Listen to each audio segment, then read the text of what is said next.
few minutes and ask any questions they have to ask. And I guess we can get started. It's like 6:30 more or less. Hello to the Mr. Sci-Fi audience also. So this is my round table. This is Elaine. This is one of my two dogs. The other one's over here. This is Adam Sartain. There we go. I'm not the other dog. Dog's down here. Yeah. Dogs. But so basically the purpose of this evening is that because we can't meet in person with the tables we have for 27 years every Thursday, we're doing this online, which actually gives us a much wider venue, which is kind of cool because we have Liverpool, we've got New York, we've got Dallas. It's pretty cool. So, Paul, we spoke with you earlier, but why don't you introduce yourself to the ones who've gathered, and we'll go from there. Hi, my name is Paul Dove. Paul J. Dove, as my acting name is. I'm an actor from Liverpool in the UK. I've been a table member for probably 8 years now. Wow. And it's superb to be in the table. I'm an actor and also got two agencies. I have an extras agency and a professional agency as well. Great. But as you know, everything's shut down, so there's no filming going on.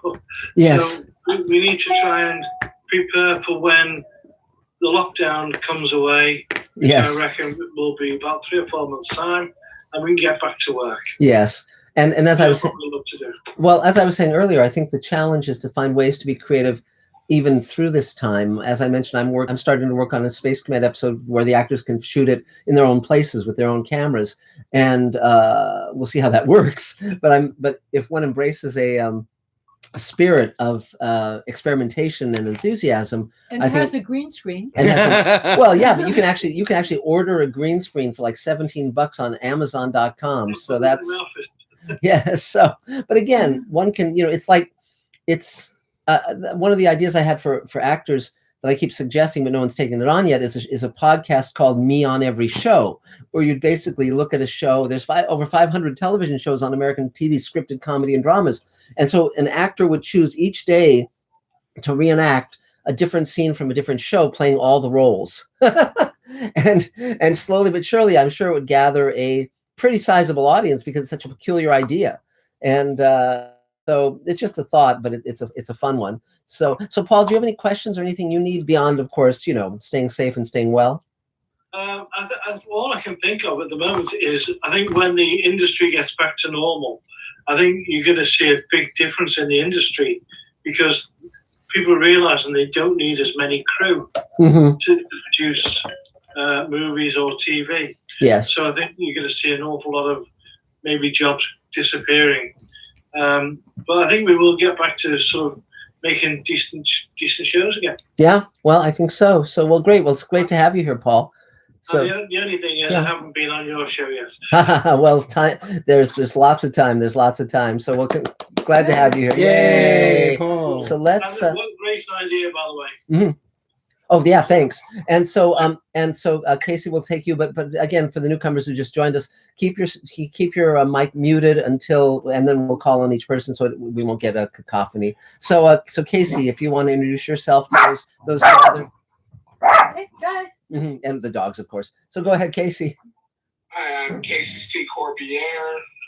I'm currently in the Dallas-Fort Worth area, and I make horror movies and documentaries about horror movies. You can find me on videocreep.com. That's great. Yeah, that was a late night thinking of that. And yeah, I got an image of Creepshow, and I came up with that name. And a friend of mine goes, "That sounds like some guy who's lurking outside some woman's apartment while she's taking a shower." Well, that'll work. I'm like, I'm doing something with that. Yeah, exactly. So Casey, do you have any questions or anything you needed? Any advice you needed?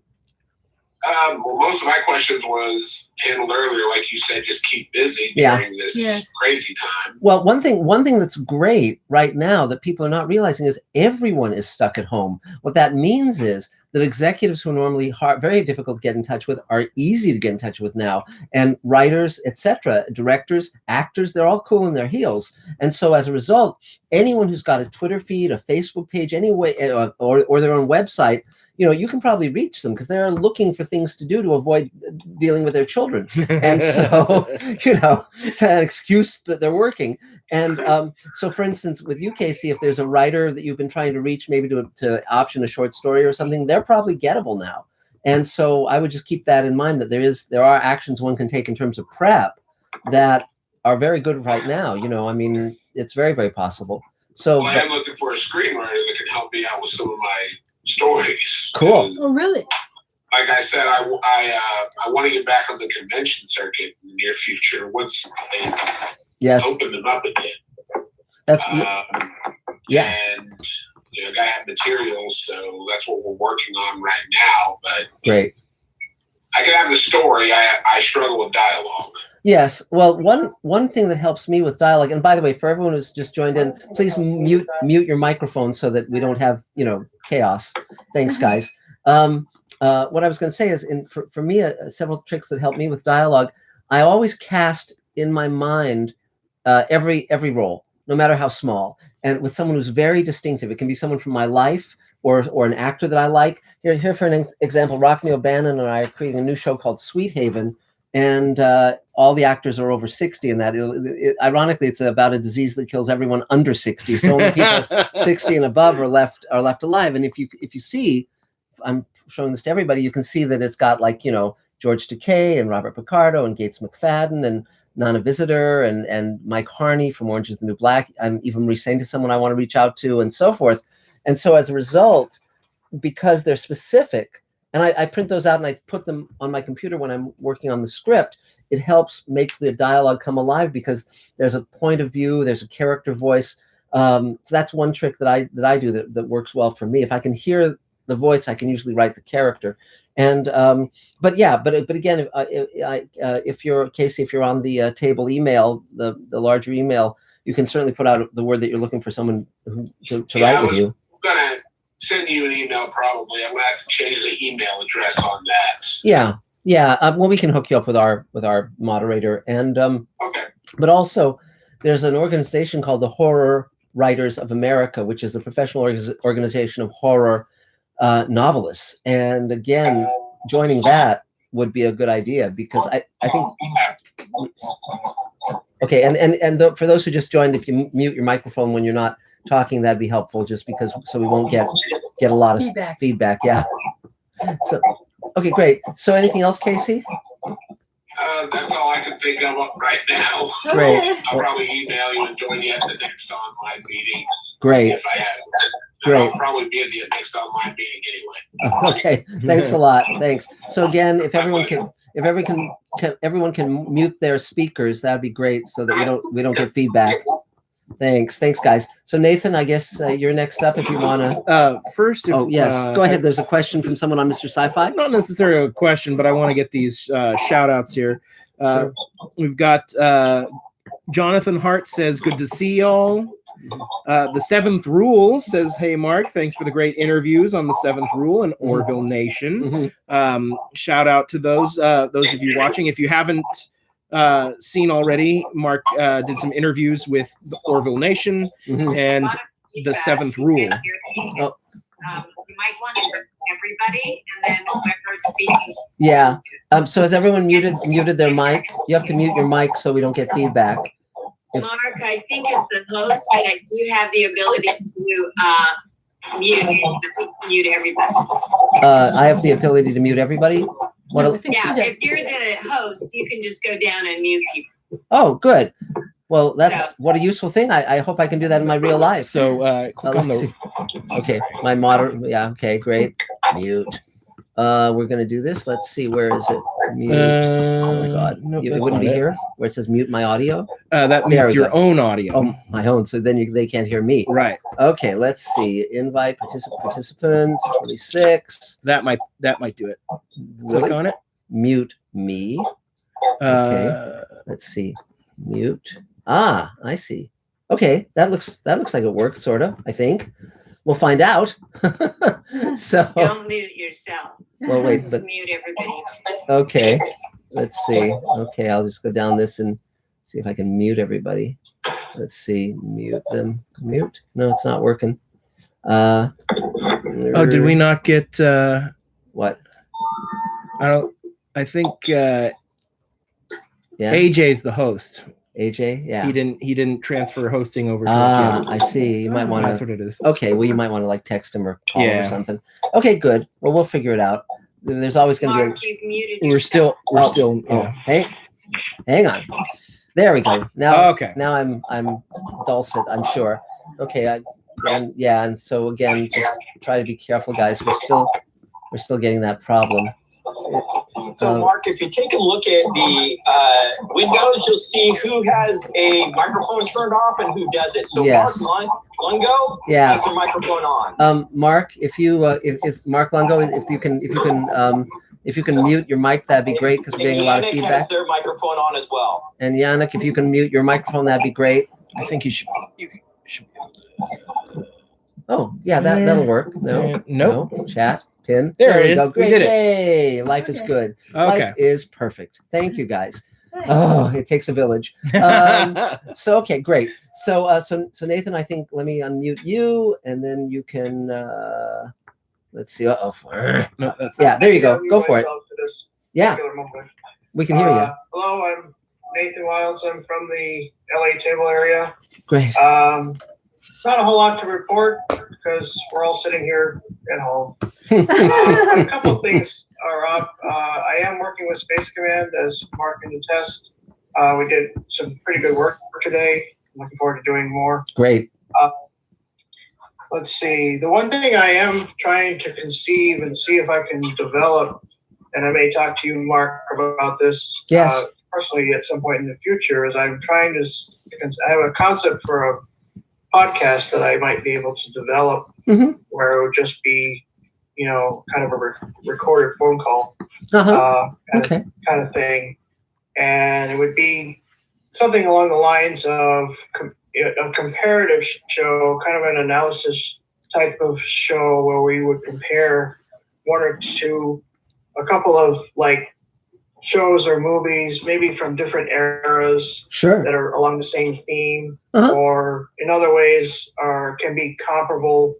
But trying to find unique aspects to talk about, meaning one show might be focused on costume design, another show might be focused on visual effects, especially if you're crossing generational lines, because visual effects from say the 90s and the 2000s are very different than what they are now. Yes. And others might be just about the story, the tone of a story, the presentation. So there's various different avenues we may go with this series. It's just a concept for now, but like I said, I need to talk to you, Mark, because I think you may be someone we can bring on that would be an enjoyable guest. Yeah. Well, with also regard to sci-fi shows. Well, also sometimes you have a movie that kind of deconstructs an earlier movie or is in a way a response to it. So, for instance, like Gone with the Wind would be a good pairing with Django Unchained. So things like that. And so you look at what, or for instance, Metropolis. H.G. Wells hated it and wrote Things to Come as his response to Metropolis, and so it's just fascinating. There are certain filmmakers where their films are their dialogue with other filmmakers. So that's pretty interesting in its way. For instance, you can look at Solaris in 2001. That's another, the Russian Solaris, of course, the good one. And so, so anything else, Nathan, any questions, anything else you need? Yeah, no, that's the concept. I'll flesh it out a little bit more. Like I said, I may talk to you about it. Great. We need a way to kind of launch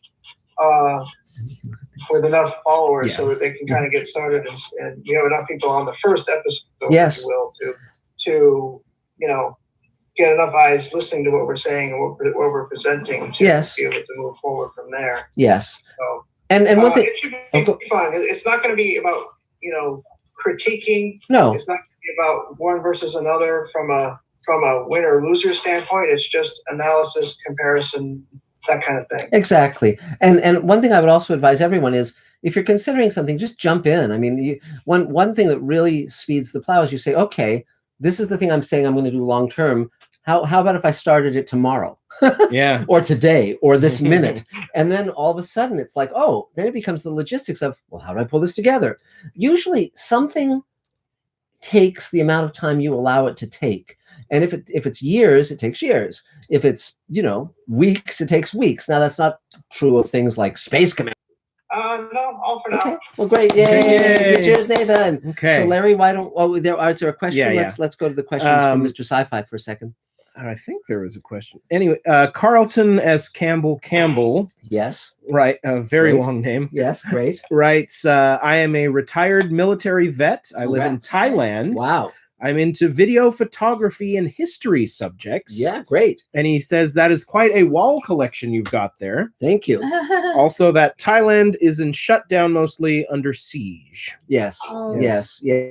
It's a strange time for all of us. I mean, none of us have lived through a pandemic in this way. I mean, the last major world pandemic, of course, was 1918, and my friend Horton Foote, his parents lost a baby girl in that pandemic. But this is, but in a way, it's fascinating because again, it gives us, something in common with the entire world. Pretty amazing, in a sad way. But that said, I mean, I'm thank God for the internet. Thank God we can all be together sharing. We can slow down and talk to each other. Yes. From all over. Yes, exactly. So let's go to Larry. So here, let me see if I can turn this off, or you can unmute your. How do we do this? You got it. I should be unmuted now. Great. Yes. Terrific. You are. So, Okay, you can hear me, right? Yes. Huh? Yes. Very good. Okay, I'm slowly getting the hang of Zoom. Okay. Good. Spectrum had to correct it for me. Anyway, let's see. Is in the years that I've been to the table, Mm-hmm. you've probably been able to tell that I try to listen acutely. Oh, good. Yes. That's you good. mentioned me on every show. It sounds interesting. Yeah. I'll put that on the list. Yes. Anyway. And why don't you introduce yourself? Oh, I'm Larry Altmeyer. Thank you. Yes. A table member in LA for about 8 years now-ish, I guess. You probably don't have my last name up there. It's got a killer spelling, Altmeyer, whatever. Mm-hmm. But anyway, in the couple weeks we've had off now, supposedly, I've been catching up on a lot of movies I should have seen for the last 10 years. Yes. And I've been posting about all of them on Instagram and Facebook with appropriate hashtags. Hopefully that'll help with exposure, whatever. Mm-hmm. And let's see. I want to start writing my sitcom production book, which I haven't gotten to yet, which should be a lot of fun. And start building my home self-tape studio. I don't want to go wild, but I do have to look into that. Yes. So what you said earlier about people are home now to contact them. However, I guess we still have to be careful. Of course. Because it's sort of like the rule of three when you're meeting somebody whose work you really admire. You have to be, just follow your three rules. Yes. I mean, the main thing about that, the rules are somewhat different now, but the main thing to think about is what's in it for them, what makes it worthwhile to them. I mean, for instance, I'm going to be reaching out to a number of actors that I know to see if they're open to this experiment of doing a Space Command episode from their place, and using their own little cameras. And this involves both challenges in terms of the production side of it, but it also is a very different way of doing things. And so I have to be very imaginative and think about how I can make this work where it doesn't seem just like, home video, so I'm starting to think about that and bat around some ideas, but definitely it forces one to be inventive. I mean, one thing I might also suggest is that if all of you have bucket lists, or if any of you have bucket lists where it's like, someday I'd love to learn to play the piano. Well, this is a great opportunity. I mean, I think, skiing, is not going to work well for this period, but other things will, so it's just Larry, a thought. And do you know Barbara Bragg?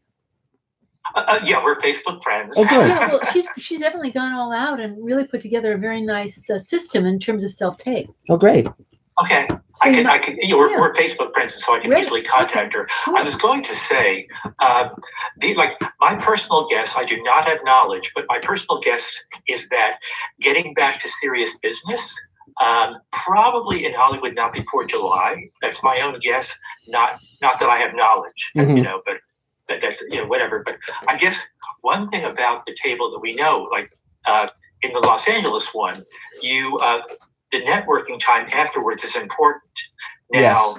I guess I'm hoping this will be going on hopefully for the next few months. I mean, Yes. this Zoom thing. Yeah. And I guess like my point is, if somebody's listening to anyone and they say something that strikes the person's interest, of course they might want to get in touch with them. Sure. Yeah, So course. I guess you will know who's attending the table, and I guess if anybody asks you, like, what about this person, what they said, you can, I guess, forward, hopefully, if they wanted to get in touch with somebody to ask them a question about what they said. It's possible. It's possible. Yeah. Just something to keep in mind. Sure.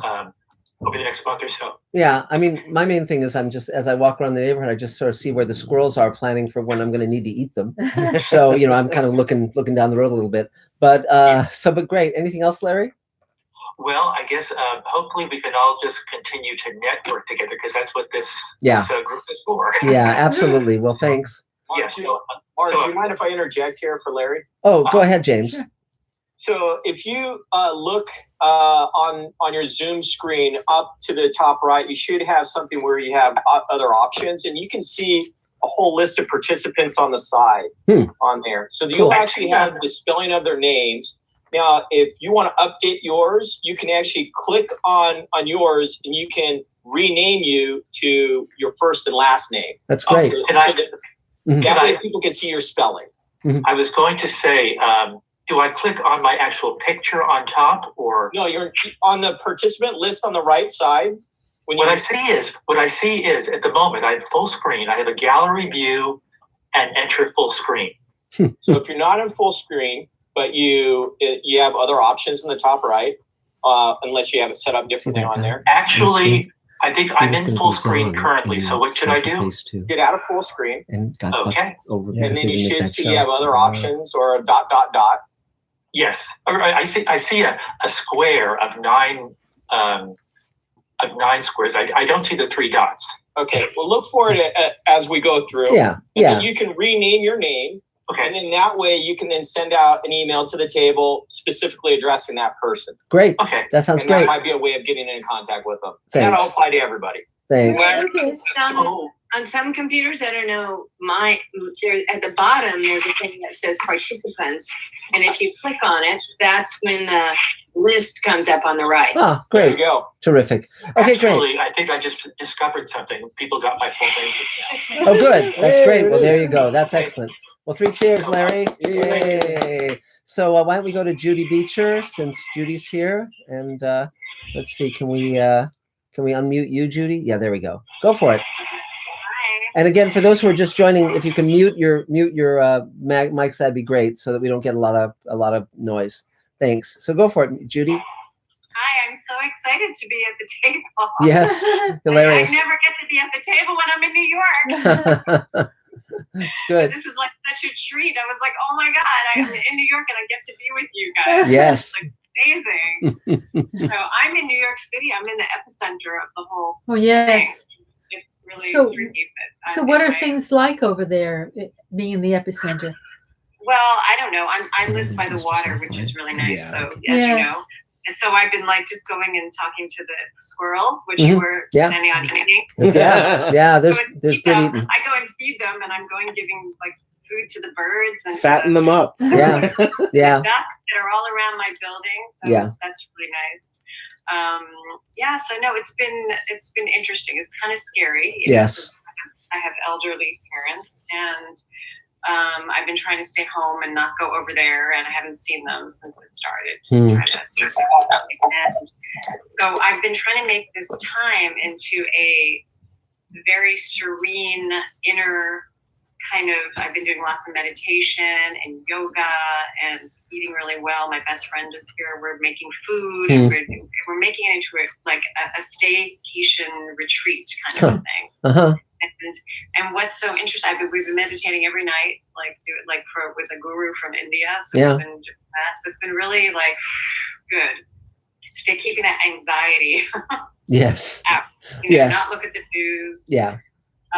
So I had had a deadline for a grant for my documentary in France, which was due a few days ago. And because of this, I thought it was going to be canceled. But I just started. I said, I'm going to get this in, and they kept the deadline open, and which was lucky because of the virus. I was able to get 3 more days to really work on it. So I just put that.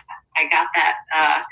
The package in, a 14-page package, worked really hard, got that in French.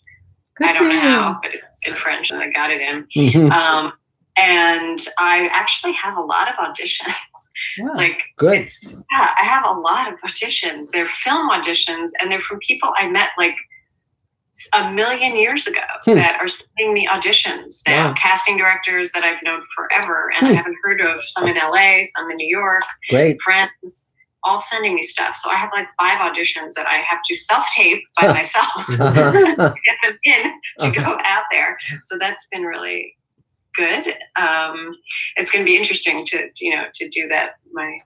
How I'm going to record that and stuff. I have a girlfriend staying with me. She's not an actress, but I've been trying to tape myself, record the other person's lines, on the tape, and then act with myself by filming myself so it's kind of interesting. I usually have another actor present with me to work with. So I'm working on that. And then I subscribe to the master class. Yes. They have master classes with Helen Mirren and all these different directors and this. So I just was so I'm going to be taking different classes, acting classes and directing classes and writing classes. Great.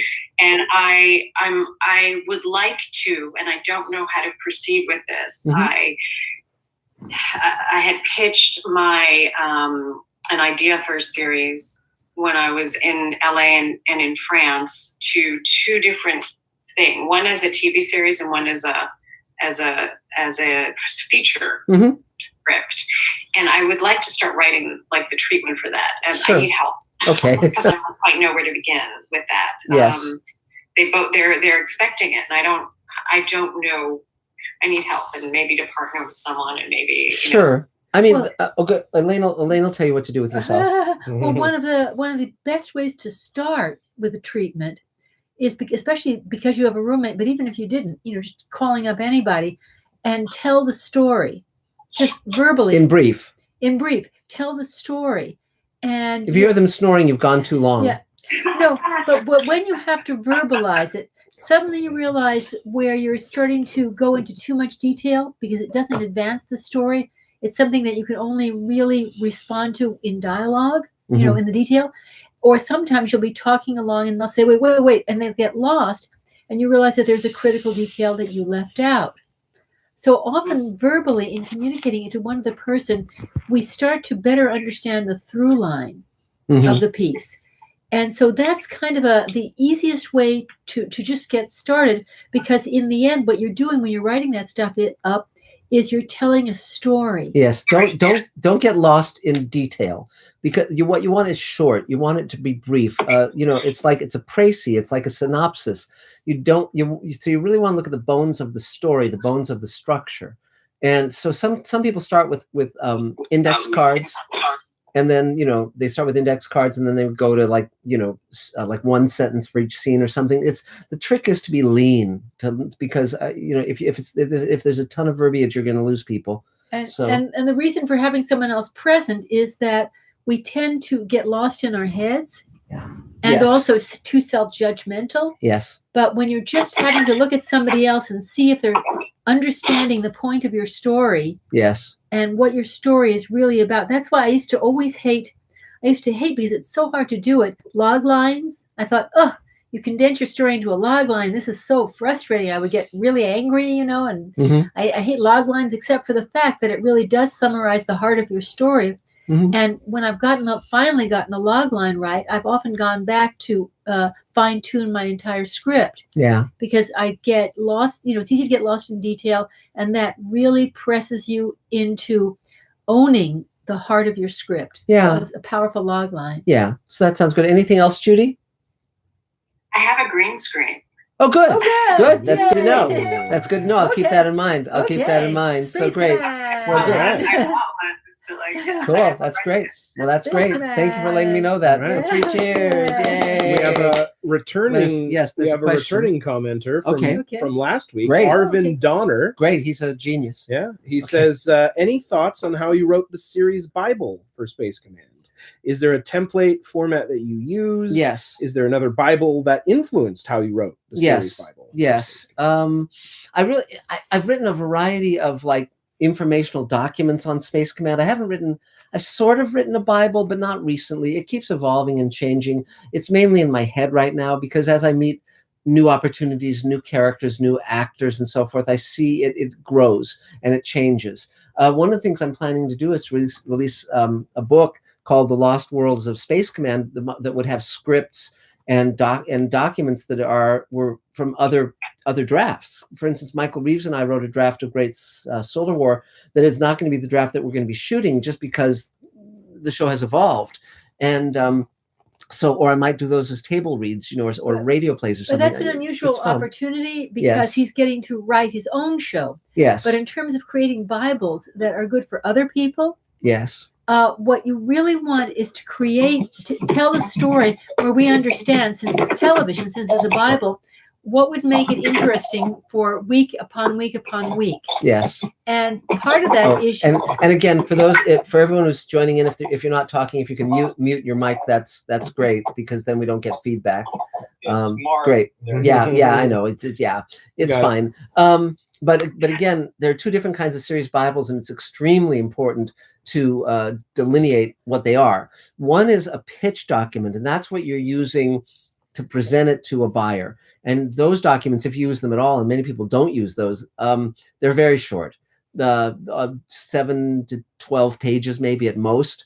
Then there's a writer's Bible, which is all of the information on a show once the show's up and running, so that the potential writers can access it. Now, that's not used nearly as much as it used to be, because it used to be that half of the episodes of a given show would be written by freelancers. They would need to know who was who and what was what, particularly before home video became so prevalent.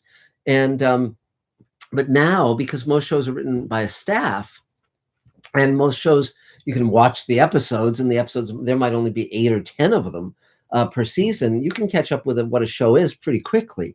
And but it used to do details like, was this person once divorced, which comes up like just once in the show. Mm-hmm. But then you need to know that. So it comes up with details that somebody writing for the show would need to know. But the main thing is, if I wrote down 5 main characters, they would really have to reflect, those 5 characters would be joining with each other, in contention with each other.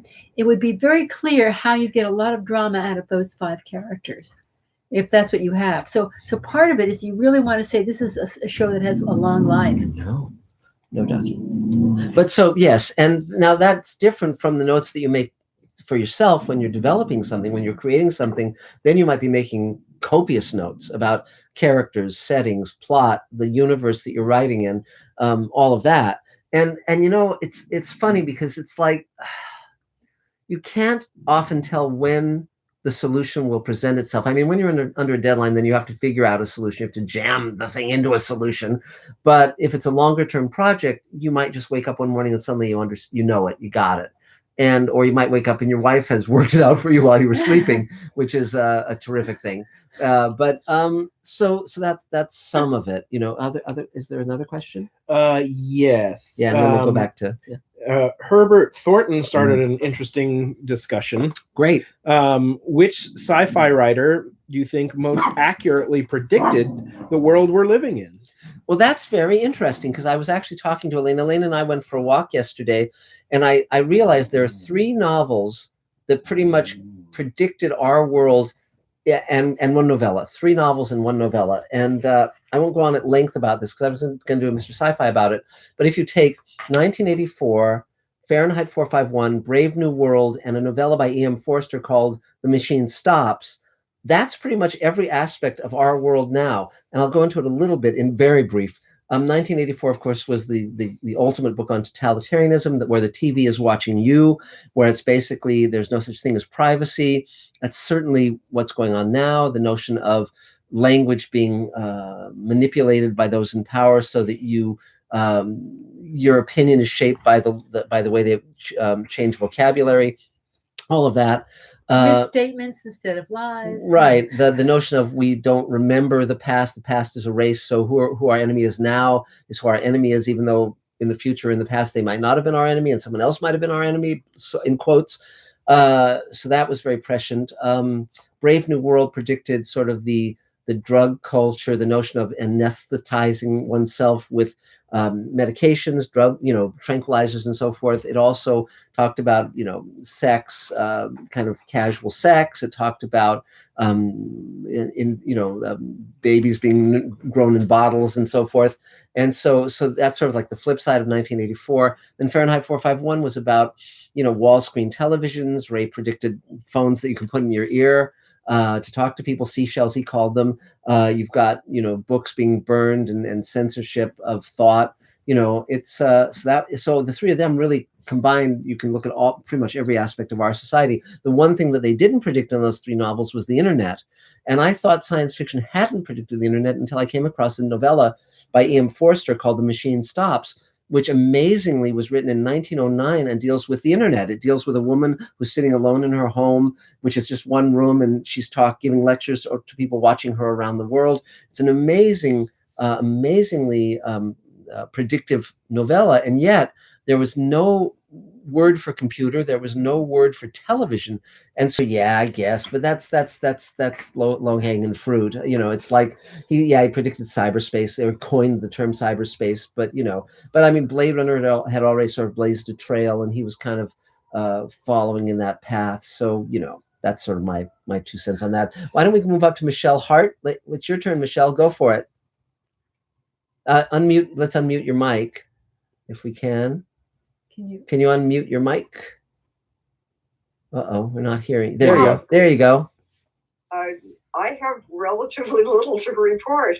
It's my excitement for the week was surviving the line at the supermarket, learning how to sanitize everything that'll hold still and some things that won't. Yes.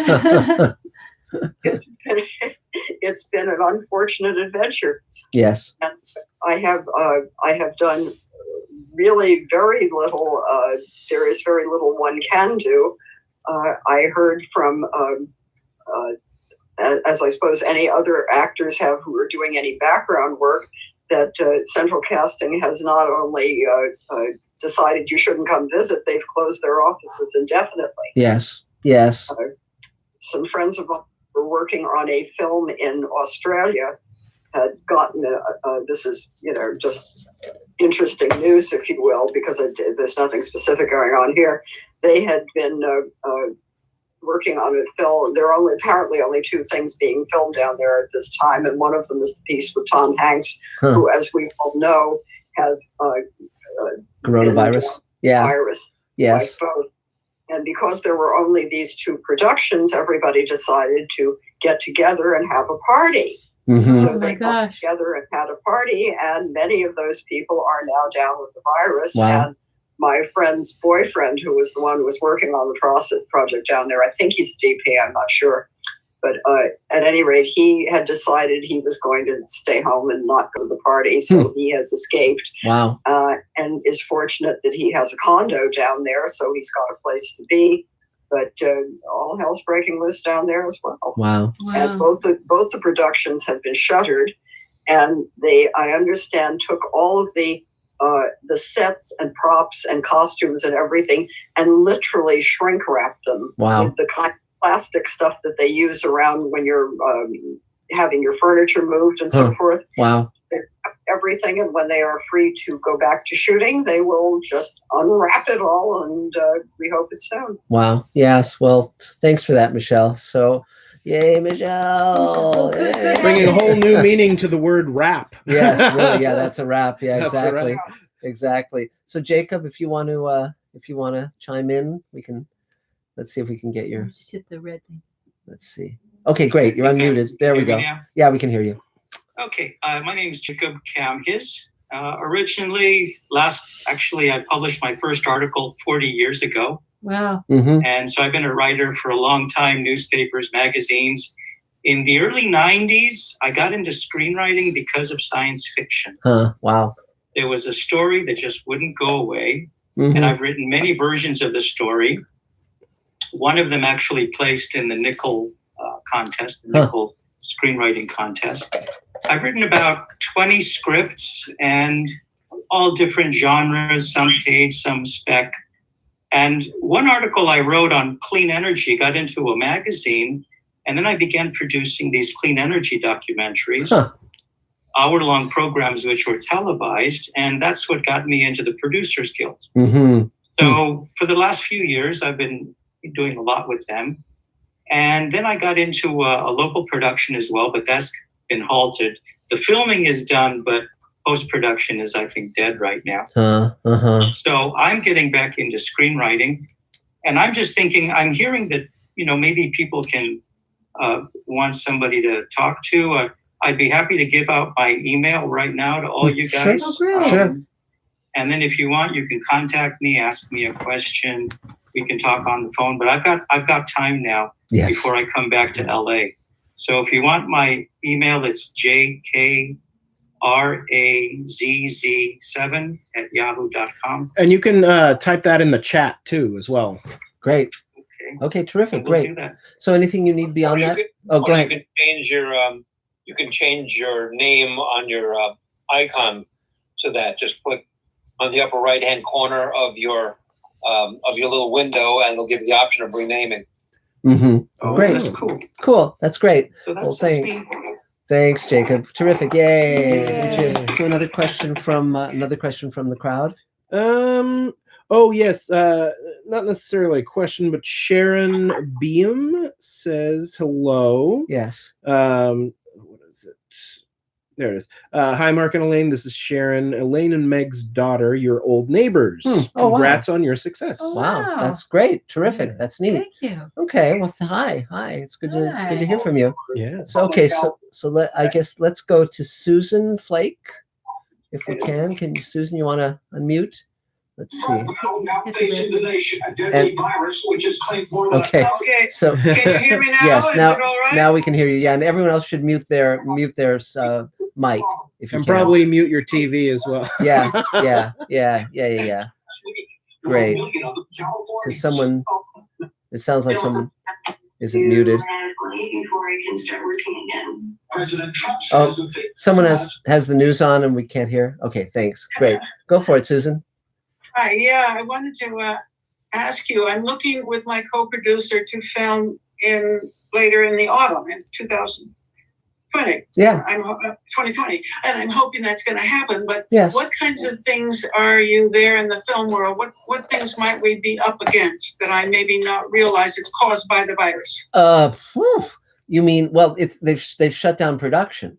So everything is shut down, which means that when they start up again, there's going to be a tremendous need for crew. And so probably getting crew might be difficult when things start up again because there'll be such a demand. But also, of course, a lot of people are going to have a struggle getting through these few months. And, so that I would, maybe start to make out, just keep in touch with the people that you plan to have on your crew and in your cast ongoingly. So that, And the more you're ready to jump, whether that's doing storyboards or, having a game plan, the more, if you can in a long distance fashion, talk to your crew and your people and have everything good to go to jump. It's going to be a slow startup for a lot of people, but if you can jump right in, that would give you an edge. Yeah.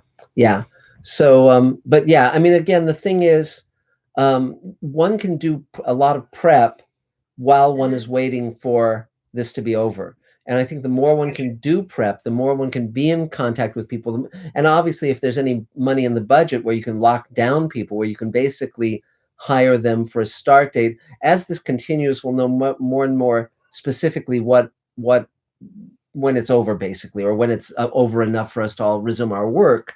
I think the fall is probable, because they're talking about July and August is potentially, this continuing, but we'll see. We're all in new territory. Hopefully it'll go well and everyone will be okay, and on we go. So anything else, Susan? Well, we're looking to film in another state. Yes. He's up in in St. Louis, and I'm down here in Boulder. Right. And so we only work online and by phone. Uh-huh. But we're looking at maybe Louisiana, South Carolina, Georgia. Yes. We're not sure. Is there any particular place that might do better now than others? Well, Louisiana, New Orleans is having a very big challenge because of what happened with Mardi Gras and so forth. Again, we're in new terrain, and so I think that it's difficult to tell because because the kits haven't been sent out by much. And so places that seem comparatively safe may not be safe at all because there are no kits to know whether people are sick or not. So I think the only thing you can really do is that online, you can find a tremendous amount of information online, state by state, and just start to follow that and see where the curve is being flattened. But it's difficult to tell because so few people are being tested now. And, like New York and California will be getting more tests than other places, and it may seem that we're worse off, but that may or may not be true because we're quicker to jump on the tests. Yeah. But online they're doing a very good job. The health organizations of keeping people posted. So just watch that and see where it seems to be trending. Yeah. Okay. Anything else, Susan? No, that's about it. I'm excited by the possibilities, but I know it's tough right now. So good information about prepping. Well, I think prep job. Oh yeah. And the one thing I would say is that the most important thing any of us can do in this challenging period of isolation is to subscribe to my Mr. Sci-Fi YouTube channel because I think that's going to be really save a lot of people's sanity on a daily basis. So at least mine. I mean, but thanks, Susan. Yay, Susan! Yay! Thank you. So another question from Mr. Sci-Fi. Quick perhaps? question, again from Herbert Thornton. Great. He asks, "Do you know?" I just had it. Look out. Where was it? Larry Niven. Do I know? Yeah, I've met Larry. I mean, I've run into him a number of times over the years. We're not close friends, but he's definitely an incredibly talented writer. He's the only professional writer who actually took Rod Serling's famous writers' school correspondence course and got a career. Because Rod Serling later disavowed it. It was this kind of this scam that trapped a whole lot of amateur writers into spending their money, and so later Rod, recanted. But Larry Niven actually took that course and became renowned and made a good living. The interesting thing about Larry Niven is that he's part of the Doheny oil fortune, and when he decided to become a writer, he decided not to live on his fortune. He basically said, "I'm going to make a living as a writer," and so even though he came from wealth, he chose to not draw upon that for his income. Very interesting, but no, he's very talented writer. I read a lot of his books, particularly when I was a teenager, and I can recommend him wholeheartedly. So go ahead. And one more, sure. I just wanted to mention, Mr. Miles, chief engineer, says that your spacesuit in the back doesn't look very safe. Well, there's two of them actually. If you look closely, there's the one behind Elaine. If you want to lean this way, Elaine, there's one, and there's the Tholian Webb one. So the Tholian Webb one was, of course, designed by William Ware Tice for the original Star Trek, the Tholian Webb episode, and then when we did World Enough in Time with George Takei, we built that spacesuit to use in that episode, which you can watch in its entirety on Mr. Sci-Fi. And it may not seem safe here, but there is no coronavirus as far as we know in space. Yes. Yeah, exactly. That's true. And but the other one is a real Navy high altitude suit my mom got me when I was 12, and it's been used in Space Command and many other places, including the Twilight Zone. So great. Well, why don't we do you? Let's see, whose name is it? It's David. David Stamps. Why don't we? Hi, David. Unmute your mic and you can. Hi. Great. Hello, everybody. Hi. How you doing today? Good. Good. How are you? I'm doing very good. I'm a writer. I'm currently working on a screenplay, a play that I intend to turn into a screenplay. Cool. And I'm also taking a writing course online through Hal Grossman, screenwriting.com. He's a good guy. I got a coronavirus class for like 30 days. Different beats like midpoint, climax. And I'm just very excited to be here. I'm in New York. Congrats. Yeah. So I'm at epicenter ground zero. Yeah, but New York's going to survive. New York is such a great city. Yeah, but it's a tough time now. It's a wonderful city. It's a mecca for people like us. Yeah. And I mean, again, the one thing I can say in favor of the times we're living through right now is it has slowed things down. It has quieted things down. And then you really see who you care about and who's in your life. And people need to rely on each other. Of course, stay safe and keep your social distance and all of that. But we all need to make sure everyone we know is okay, So yeah, absolutely. So is there? So one more thing. Yeah. One more thing I wanted to say. Yeah. Was I was listening to Lisa Nichols yesterday. I don't know if you know who Lisa Nichols is. No. Who's that? She's like a self-help guru, and she said that we should consider, instead of social distancing, physical distancing, social connection. Yes, absolutely. That's great. Absolutely. That's a great point, David. So, well, thanks. Well, I'm glad. What is your objective in the industry besides writing? I mean, what's the long term? My thing right now is I have some money people interested in my play. Good. Great. I'm going through True. I don't know if you've ever heard of True Theater Resources Unlimited. Yeah. Great. That's great.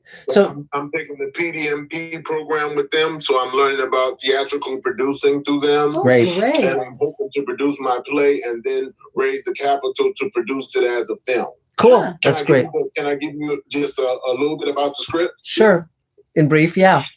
It's called The Arrangement, and it answers the question, how would you raise your daughter if you knew that you would be murdered the day your daughter was born? Wow, that's pretty interesting. That's interesting. Well, cool. That's an interesting premise, certainly dramatic. So, well, great. Well, great to have you here, David. So thanks a lot.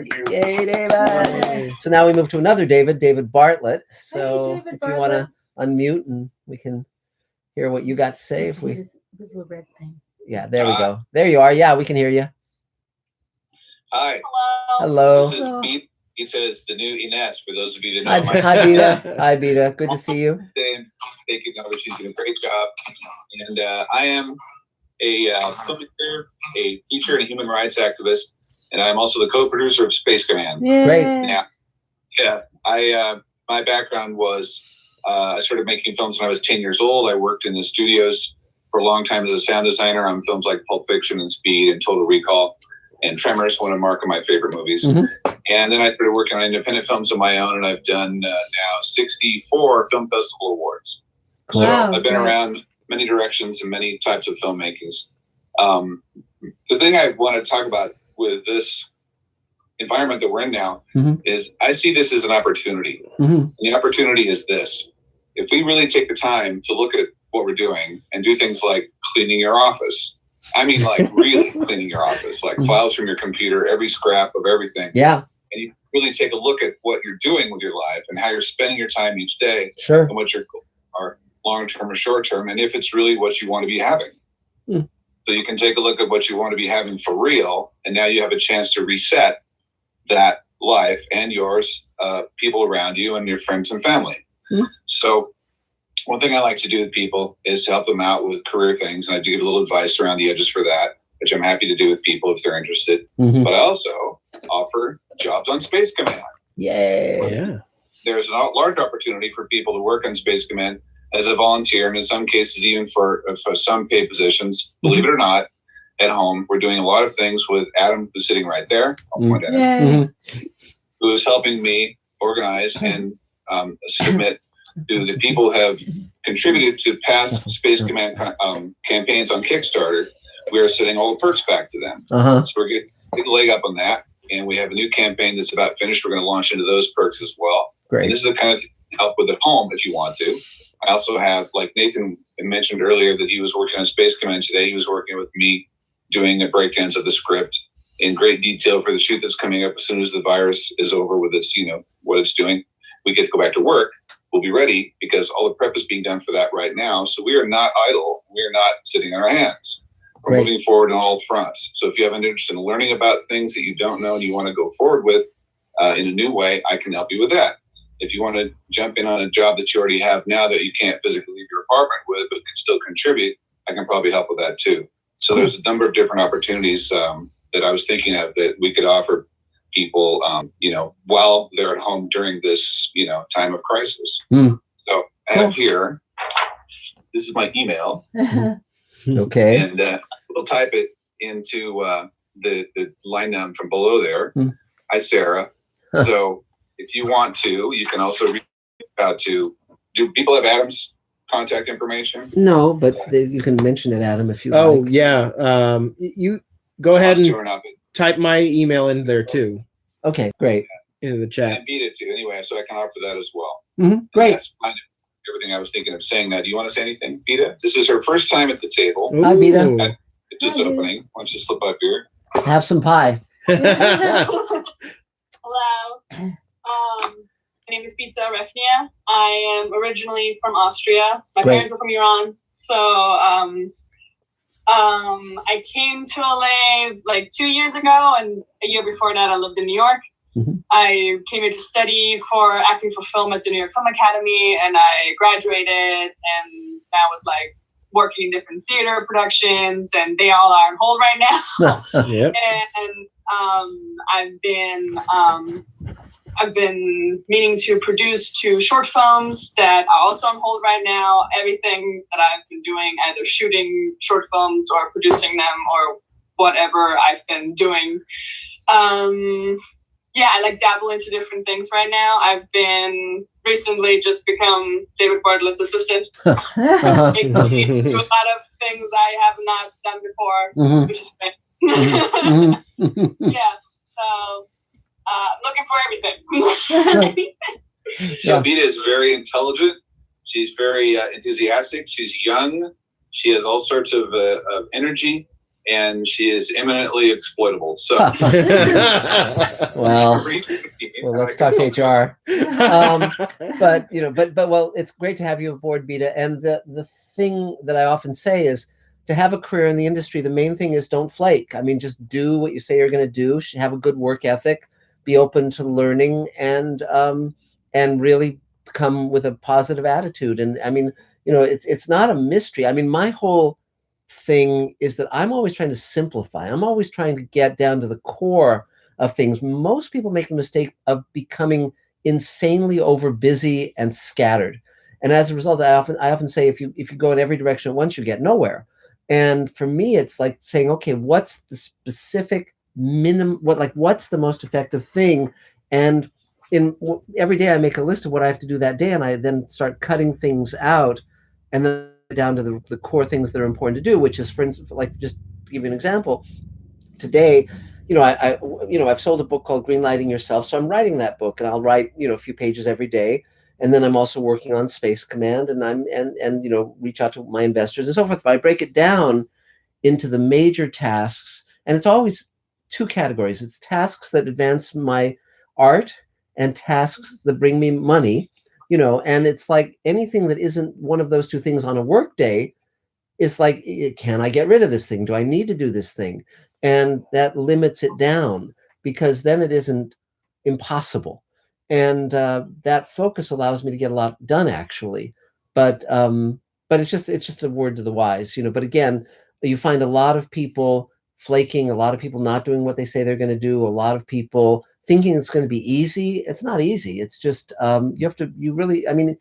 if you talk to anyone from Guillermo del Toro to Spielberg to anyone, they would all say it's not easy. You worked your ass off, but if you do it well and in a directional way, you often get where you're going. So that's some of it. It's not a matter of hard. It's a matter of passion. If you work from passion, yes. What's hard is doing anything, no matter how simple. If it keeps you brain dead, Yeah. That's just. I've had those jobs, and there's nothing harder than the jobs which engage none of who you really are. Yeah. So anyway, that's it. But welcome, Beta. Yay! Cheers, Beta. Great. Yeah, I could add one thing to what you're saying. Sure. Mark and I talk every day, one way or the other, at least 2 or 3 times. Yeah. And we're in a constant state of refining and moving forward in the most efficient way possible every day. Yeah. So I really recommend that too. It's not, you don't make a list up and 6 months later it's the same list. It will evolve and change and improve. Yes. At least that's. And that was that. Great. Well, thank you, David. Yeah. Thanks. Yay. So is there another question? One Mr. more Sci-Fi? from Herbert. Yeah. And that's, what do you think of John Brunner? John Brunner was he was extremely variable. He was a British science fiction writer. At his best, he wrote great books. He wrote a book called Stand on Zanzibar about overpopulation, where he had berserkers, where people basically go postal. But on the other hand, he would just churn out stuff. So some of his work was great, some of it was less great. But actually he died at a World Science Fiction Convention. I was actually doing a Babylon 5 panel, and they came at the end of that panel when I was at Glasgow in Scotland, and they announced that he had just died at the convention. So that was pretty intense. And a slightly longer question. Yes. Which a bigger question, I guess. Yeah. Which era of science fiction cinema do you think was the best? That's a really interesting question. I would basically say probably from 1977 through the 90s, because, or I mean, I guess you'd have to move it back to 68, because 1968 is when 2001 came out, and that revolutionized everything. It changed everything. And so I'd say from 68 through the 90s, that's the period where you have, all the Kirk, Spock, McCoy, Leonard Nimoy movies. You've got Tarkovsky's Solaris. You've got on and on, Planet of the Apes. And that question was from Sharon again. Yeah. I mean, in terms of just the sheer volume of great films, Alien and Aliens and on, I'd say that period, Blade Runner, this late 70s, Star Wars was 77. And then like from 77 through to like the early 90s, that's when you had some amazing films, one right after another. And so that would be, my favorite period, I think. But now it's pretty fun too. So, but okay, great. So now I guess we go to you, Scott Fickus. So let's see if we can we unmute you? I don't know if it's us doing it. There we go. Yeah. Hey, Mark. Hi. How are you guys? Good. We're good. How are you Good to see you. Good. Doing well. Thank you. Yeah. And where are you based? Oh, I'm in Glendale, California. Oh, great. Yay, Cool. Okay. Great. Yay. So, hey, I just want to say I listened to your Orville interview the other day in its entirety, and wow, your trooper meant 3 hours. That was a long I know. That was a long one. Yeah. It was great, though. Really great. Yeah. Okay, so thank you. Yeah, you're welcome. So my name's Scott Fickus. I'm a writer, director, and do some acting too. And I have some good stuff to report. Actually, we just finished a short. We got in Under the Gun like 3 weeks ago. Yay. That came directly through the table, and it's from Laura Kelleher put this thing together called the Film Collaborative, and it's no budget filmmaking. All of us get together and put our talents together and make something happen. And so we used we got going, and we got a short through that, and it's great. We have Don Balderramos in our lead, who you may know from Captain Parkhill. Yes. Command, right? Yes, that's right. He's great. We love Don. He's fantastic. Yeah, he blew all of our minds. But anyway, so that's very exciting, and so I'm just looking to get that into what's in post right now. We're working on it. Cool. And that's where I'm at right now. That's so neat. I'm very excited. Well, congratulations. Good for you. So thank you. Is there anything you need, or do you have any questions? Well, see, I think a question. Well, my big question is as far as it seems like, everything has slowed down. But are people still pitching right now? Are people pitching projects and stuff, if you know? Not by and large. There are exceptions, however. Like last Saturday, I had a meeting with an executive at Amazon via the Zoom, and it went very, very well. And now the whole team is looking at Space Command and also at Magic Time, which is a series of novels based on a pilot Elaine and I wrote. So there are some possibilities, but I think things have largely, no one's in their office, no one's doing anything like that. Yeah. But if there's someone like an executive, if you have their email or whatever, just give them, drop them a line and say, just want to see how you're doing, blah blah blah. Or any kind of social media. If you have any social media connection, just to say. I have tons. I have that's great. over Just say 1,700 people on my LinkedIn. Well, for somebody you want to reach, just put say board ? Right. Yes. That's good. Love that, Elaine. That's awesome. Cool. Well, great. Well, anything else, Scott? Cool. No, I'm happy to be here, and it's great. I haven't been out to the table of Maria calendars in like a few months. And Yeah. It's great to finally get back out. Yes. So See you sorry we guys. can't send you pie. Yeah.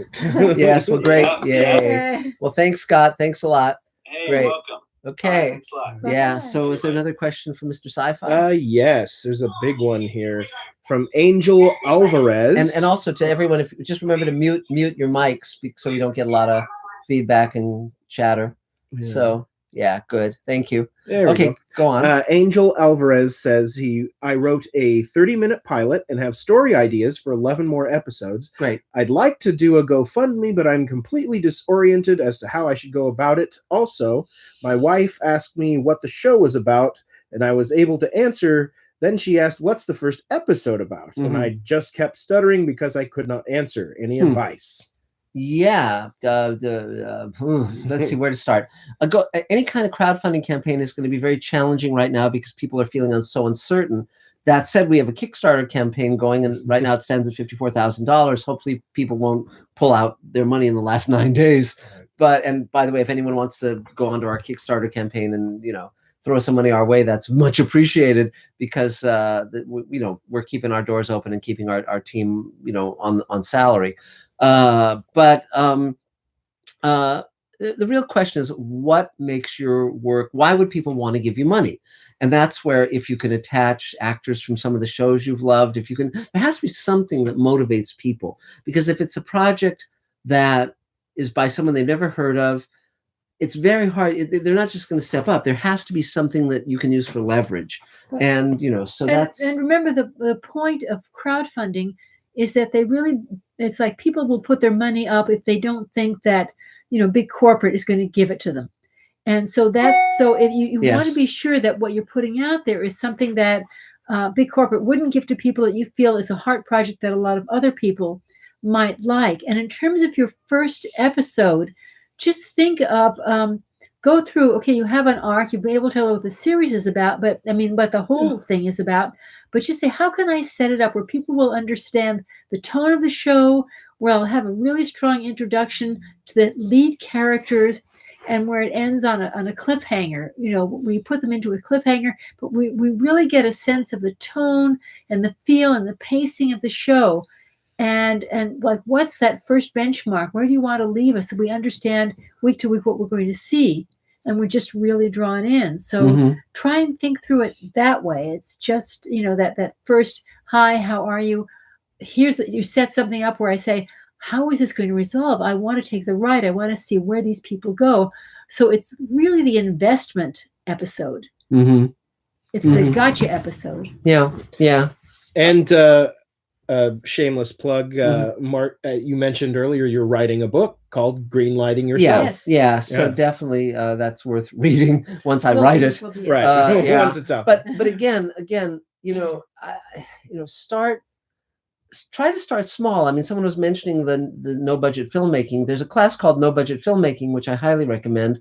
And it's basically make something that you can make, and don't assume you have to do something on a grand scale. There's ways to pull stuff together. Be inventive, reach out to others.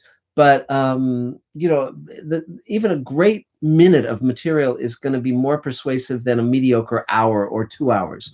So look at what you can create with what you have at hand that will be great. And by that I mean either it has to touch the heart, it has to move people, it has to entertain people, it has to be different in some way. If you're just doing what everyone else has done, it's not going to really make you stand out. So people really understand passion, but it has to also be matched with craft. So it's a big conversation. But let's go to Dave Edison now. Dave Edison, the great sage of editing. So okay, there you go, Dave. Hi, Dave. Good. Hi, Mark. Hello, Elaine. Adam.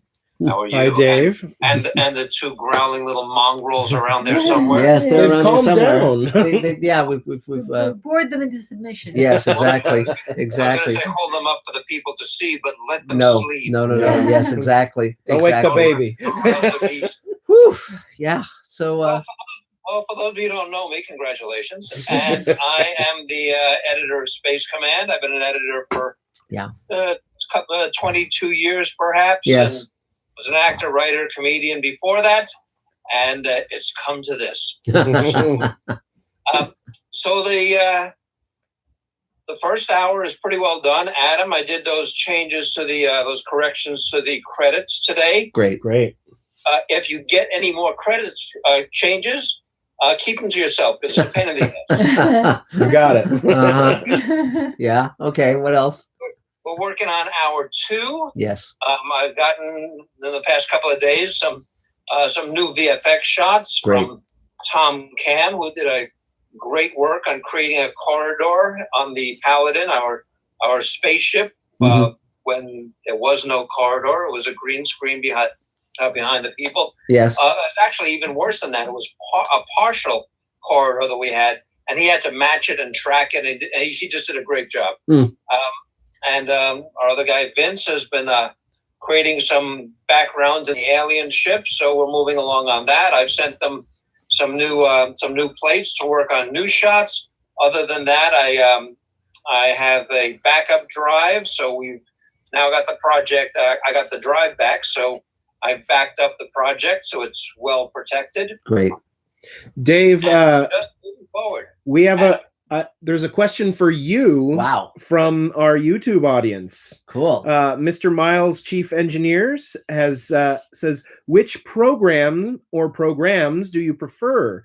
Please tell me one of them is DaVinci Resolve. You know what? I'm kind of impressed by DaVinci Resolve. I've done a little bit of editing with it. I haven't done a lot. I found the computer needs to be pretty beefy because with Resolve, you've got the editing program, you got a color program, you got an effects program, a title program, a sound program. So they're all built into one. So you've got 6 programs operating at the same time. So your computer has to be able to handle that, as do your hard drives. But for a free program, it's pretty impressive. And even the studio version, the pro version, is only $299. Wow. And it does everything, including being the industry standard for color correction. So you could certainly make a worse investment if and when we get Space Command up as a an ongoing TV show. It might even be worth considering using DaVinci Resolve to edit the show. I mean, I use Premiere, so I know Premiere like the back of my hand, and there's stuff that I don't know, but it's a very dense program. But I'm pretty quick at Premiere and can make it do things that it doesn't want to do. So I love Premiere, but DaVinci Resolve is great, and you can, if you have the pro version, you can network with it with other editors, and it's pretty impressive. What I don't like is Final Cut Pro X. I'm sorry, Final Cut X. I don't use that word pro on that one. But Yes. it's but people like it. So my grandmother used to say that's why they make chocolate and vanilla. Yeah, something for exactly. everyone. Well, there you go. Great. So, yeah. Thanks. Well, that's a great answer, Dave. And Dave's a terrific editor. And in terms of when Dave talks about hour 2 and hour 3 and so forth, we're in post-production on hour 2 and 3. We have them edited. Now we're just putting in visual effects and all the bells and whistles, and that's where we are now. So terrific. With a little bit of luck and a little less virus, we'll be shooting the rest of the second 2 hours. Yeah. Sometime later this year, hopefully as soon as January. Yeah. Hopefully sooner. Did I say January? I meant July. Did I say January? Yes, very funny. So, okay, great. Well, 3 cheers. Yay. Thank you, Dave. So great. So, James, go for it. Can you unmute? Let's see. Or is it me to do it? Yeah, hit the red thing. I did. And there we go. Great. Go for it, James. Hi. James Kinnear, director, producer, also a member of the Producers Guild and on a couple of the super committees there. And just finished up filming in January a film called Rekindling Christmas. The deadline was gracious enough to cover twice. And fortunately, I'm in post-production and haven't been affected too much by the whole virus thing. Good. So, Good. what it has done is I have 2 other films that are planned this year. The one in May, obviously, is not going to be happening in May. Right. So that hopefully we'll be able to shoot that at the end of summer. It really depends upon how quickly we get over this. And then another one scheduled for November. So we may have to adjust our dates. But, as was said earlier, spending all this time doing quite a bit more prep work so that instead of, taking 18 days to shoot something, we can shoot it in 10 to 12 days, just because all the prep work's done on there and more efficiently. So I'm in post right now, and that's going along wonderfully, although I may have to find an alternative sound design person, just because the one I have is currently overloaded. And so I am starting to look for backups on sound design. I'm great with composition on there, but the sound design, it looks like I may have to have a plan B or C. Okay. Okay. Okay. Okay. Any questions? Anything else for now? Any questions? Anything besides sound? I mean, you do put that out at the table. We have a lot of sound. I can do that on the table. Yeah. I gotta say, this is great being able to do Zoom, because I haven't been able to be at the table in, I don't know, like 2 years. Yeah. It's, and I get to see Dave and you every so often to help the Space Command, but that's about it. Yeah. So this is wonderful, and I'm grateful that you guys found the tech behind there to get it going. Yeah. Thank you, Adam. Thank you. And AJ. Shout out to AJ. AJ. Yes, excellent. And I've done some work with James, and he's a really good guy to sit next to and work with. So good. If you can work with him, take the opportunity. Great. Great. That's high praise. I'll give you the money later, Dave. Thanks. Hey, James. 3 cheers. Thank you. Can you hear me? Yes, Michelle. Hi, Michelle. We can hear you.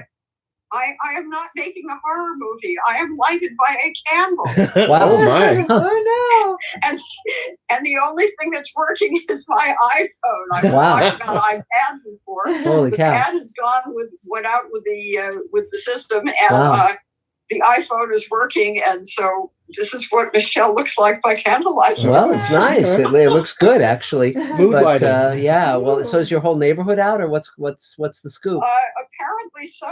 Wow. I came home a little while ago. Well, no, I came home a couple of hours ago, and the street light at the corner was not working. Wow. The stoplight. Yes. And now it's working, but the rest of the neighborhood seems to be dark. Wow. Wow. Geez. Well. So, we had a brief outage this morning, and it went back on, but it's clearly not on now. Wow. Wow.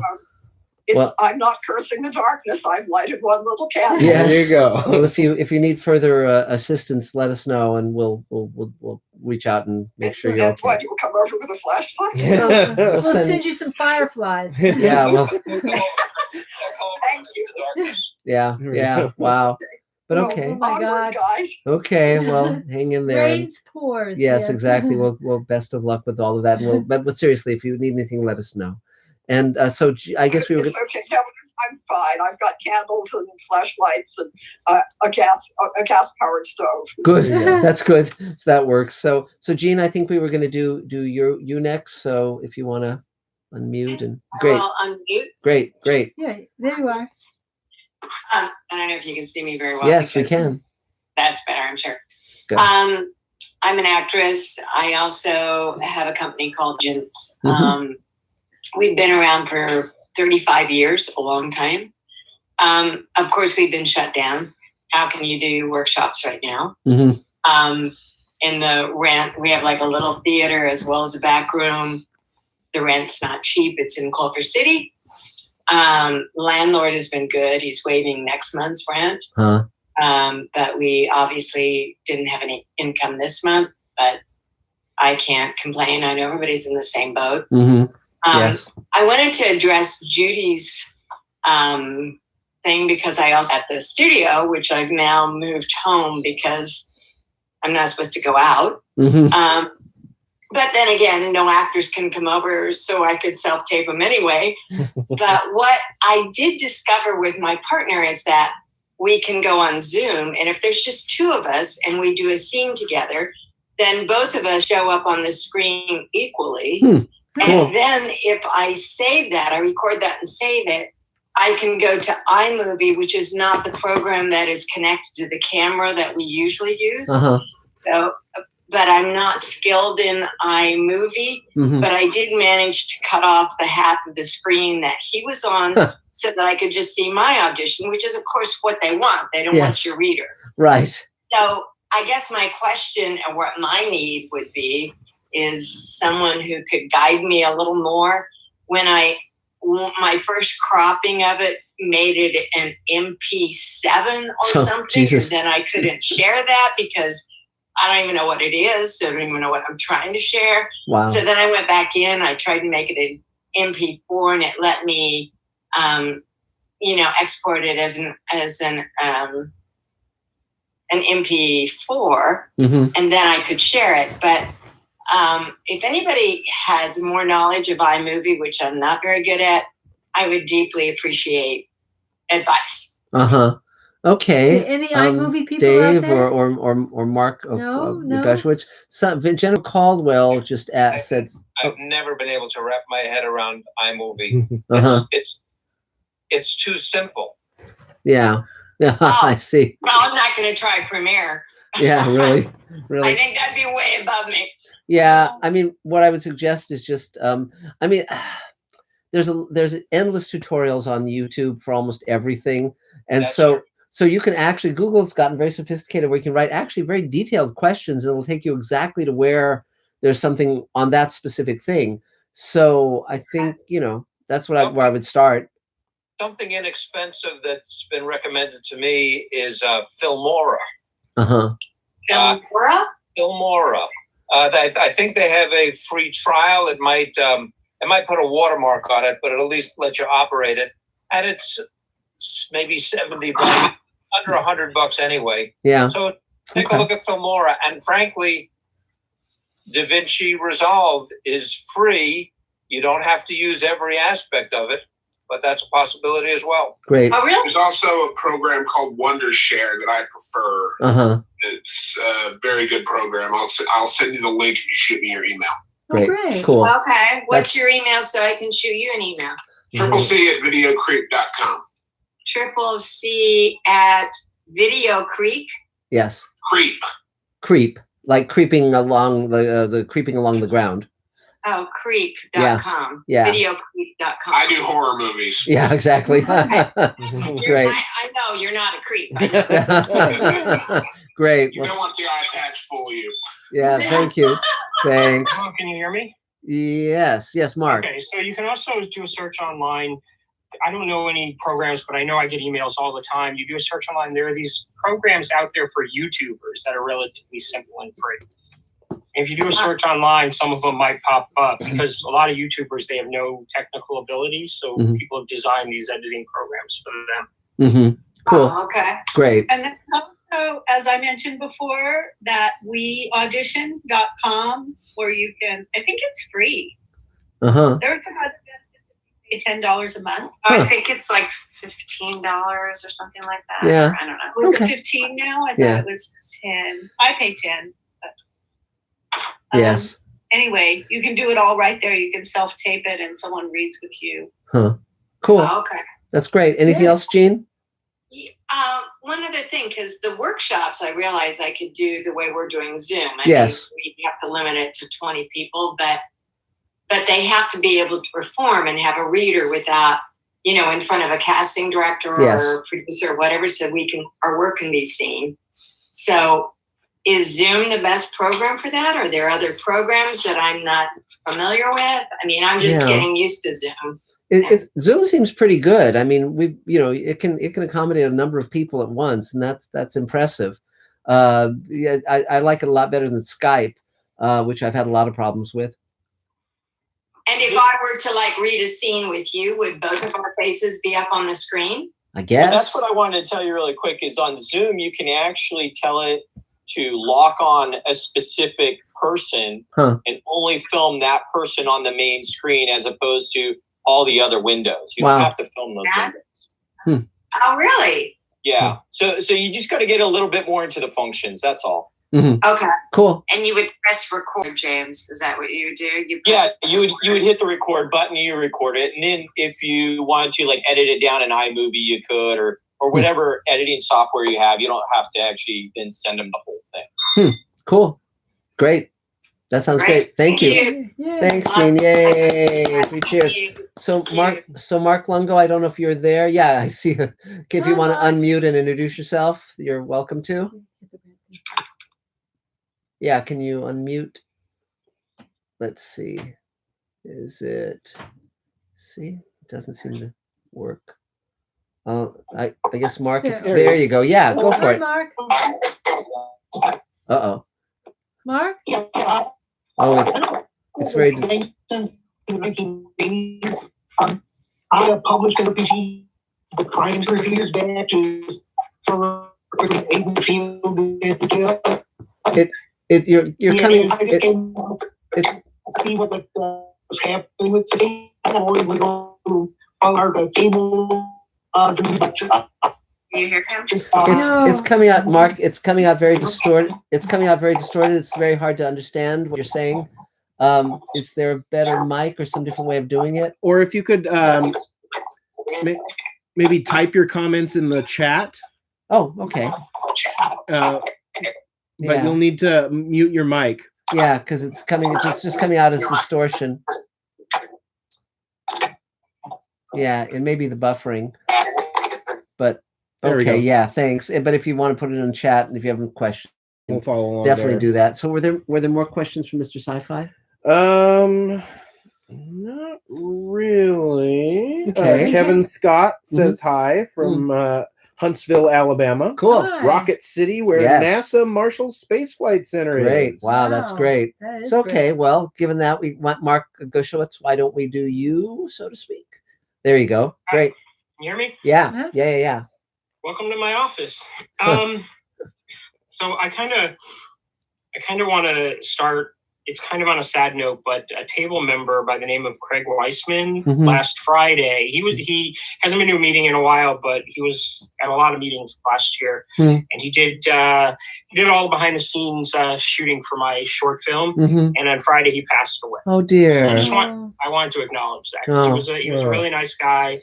And I met him at the table. He helped me out quite a bit. And a friend of his sent me an email telling me that he passed away. He was having open heart surgery and he died on the table. So I just want to let anybody who might know who he is know about that and also acknowledge it. Yes. So, yes. Being a table member. Well, one thing I love about the table is that all these people get to meet and become important to each other who never would have met under any other circumstances. And I love the fact that we become such a support to each other through this crazy thing that we invented 27 years ago, and some kids have even grown up through the table and now they're filmmakers, the adults. So yeah, but go ahead, please, Mark. Okay, so anyway, I just got back from Arizona where I did a week-long gig for the police department out there. Wow. And I thought I was going to be caught in Arizona when I started hearing all the news about the lockdown. Wow. I thought I was going to come into the state and see nobody on the road or anything, but it doesn't seem to have changed much. To tell you the truth, I'm just waiting for apes to start talking. Well, yeah. Apes together strong. But that all went well. But an interesting thing for you, Mark, is I get to Arizona and I set up in my friend's house. He's a police officer and he was the one putting the video together. And he just moved into the house. Last time I was there, he hadn't put his books out yet. The very first book I see sitting right next to his computer is The Twilight Zone Home Companion. Wow, great. That's great. One of the original versions from like the 70s. Yeah. His mom had given to his dad on his birthday when they were dating. Wow, that's great. So I thought that was kind of cool. That is very cool. Anyway, so is there any way that Mark could ever sign that book? I'd be happy to. Yeah, well, I didn't bring it back with me because I didn't know next time I would even be in the same room with you because of all this. Sure. But next time, Yeah. I go out there every 6 months. Sure, And great. if you'd be willing to sign it, I'll bring it back. Yeah, sure. I'd be happy to. You bet. Of course. And there's always the post office. Yeah, and just to let everyone know, I just did the new version of the Twilight Zone Companion last year, and I updated it. There's hundreds of new photographs and information and tons of stuff. So, and links to video and audio and so forth. So it's really cool. I really, because the when I wrote it, it came out in '82. All of these rarities used to have to go to universities and watch them on a moviola, like a 16mm print or whatever. Now they're all on YouTube, and so I really want. And people, of course, kept telling me stories about Rod Serling and stories about the show, and so I just wanted to have like a sort of a definitive version of the book, and so it's with the help of some table pals. Yeah. With David Bartlett and you, Dave, and just a ton of people helping me. And but also, so if you go on Amazon.com, you can buy that book and entertain yourself while you stay at home and watch all the episodes of the Twilight Zone. As I often say, if you want to hear me talk for 30 hours, buy the Blu-ray of the series, because I did 52 commentaries and I produced that set. So it was, the great part, and this was just great good luck in my life, is that I chose to write a book about something that is still recognized as the highest quality of almost anything ever done on television. It's really lasted and stood the test of time, and I'm very lucky for that. And I'm glad that I got to interview all those people while they were still with us. It was a rare opportunity. So, Mark, is there any questions? Anything you need? Yeah. No, but I did want to say, so continue working on my short. I started, letting people watch it so I can get opinions. Great. When you're editing your own thing, you really need to get opinions. Yes. So it's been going pretty positive, though. I've had a couple of people who had read the script and still didn't see the angle I was going for, because I went for a more emotional angle than a scary angle, and it takes the side of the zombies as opposed to humans. Sure. And so it's been pretty positive on that. But I did want to talk about something. Somebody had just asked a question about Resolve. Yes. And I learned something really, really good about Resolve. So anybody who wants is wondering about Resolve, we shot my film very dark because my co-producer didn't really bring the lights that he promised. It's a long story. So my DP, who was David Melman, a table member, had a hard time. So a lot of my shots were really dark. And Premiere had a hard time with that in the color correction. But I brought it into Resolve, and I was able to brighten it up as if there was no problem. Wow. And make it look fantastic. So for color correction, whoever asked that question, Resolve, I can't recommend it enough. And I'm using the free version. I'm not even using the paid version. Wow. That's great. So if people are thinking about that, it's definitely worth checking out. Also, I wanted to give a recommendation on something me and my wife are doing right now. A lot of people are holding themselves up in their homes. Yes. And I'm reaching out to a lot of people who work in my film and, tell them what's going on. And they're all like, oh, I'm sitting at home. It doesn't sound like they're really doing anything but reading and watching movies and stuff. And what we're doing is we're reaching out continuously, keeping our relationships open by phone and by Skype. Yeah. So that when this thing is over, we can jump right back into where everything was when, people aren't starting over. Yes. Because we kept things going through phones and Skype and everything. And I recommend people do that. Yes, that's great. But for me, I'm sitting at home. I'm working on a couple of animation pitches for a guy because he's been in the business for a while. So people are actually calling him for content. And so I've been working on that. Otherwise, just watching a lot of movies. Yeah. I'm actually thinking about going back and revisiting some of the Friday the 13th series. Yes. Well, I think that would be a lot of fun. I can tell you all about it. I story edited that show for those who don't know. The thing I wanted to mention is also what I would urge everyone to do is don't just send text to people to see if they're okay, or emails, call them, or do video call, FaceTime, or whatever. I mean, the human connection is so important, and it's very, very, because if you get a text, it's like there's something very bloodless about that. The other thing I was going to say is, for those who came on later, I'm starting to work on an idea for an episode of Space Command that I can pull together just using the actors in their own homes, shooting with their own cameras, in character, and utilizing VFX shots that we haven't utilized yet, that we've just got on hand, and pulling it all together as a narrative. And I've started to work on that. I think it's really interesting. So I think that one, because, everyone assumes that their art has to stop for the most part. And that's not necessarily true if one is being creative and inventive. And so I just wanted to mention that Dave Edison, when I told him I had the idea of, and David Bartlett too, when I told him I have the idea of doing a new episode of Space Command, a full episode that we would disseminate free to everyone, and that would have our major actors, that we would use all of the tools at our command, they were just jumping up and down with joy at this new crazy idea of mine, as they do all the time. I suggest something insane, but are you out of your mind? Yes, exactly. You should have that on the thing you can press, that was easy. You should have one of those. But All lies. Don't listen to them. Yes, but see, the thing is with my team, and this is why I love them and why I keep them close, is because they try to run away. No. Elaine's been here for the long haul. Elaine's been with me for 43 years and married for 42, poor dear. But the thing is that when I'll start by saying something crazy like, hey, let's build a futuristic car, and then I get people to actually do it. And so, and Space Command, my God, 900 visual effect shots in the first hour. It's like you find the people who will, when they see you mean it, when they see you're serious and that you're the lead dog actually making stuff happen, they will follow you on a crazy idea as long as you're committed to getting to the finish line on it. I mean, many of you who've been following Space Command know that we had our initial campaign in 2012, and we just delivered the finished first hour now in 2020, and we've been sharing various bits and pieces of it along the way, but it's sort of like, okay, it takes 8 years. We shot in 2014 and 2015 and 2016 and pretty much every year since. But it's if you're willing to stay the long haul, you mentioned the Twilight Zone Companion. That book took me 5 years from beginning to end, and I was writing animation, doing other things during that period as well, but that was my major project. And people at the time were saying, well, why is it taking so long? And I would always say, well, it's taking so long because I'm getting it right, and the fact that it's been in print all these years, and the fact that it's meant so much to so many people, and it's sold over 500,000 copies and made me the world's expert on the Twilight Zone. Sometimes it takes a long time to do something right.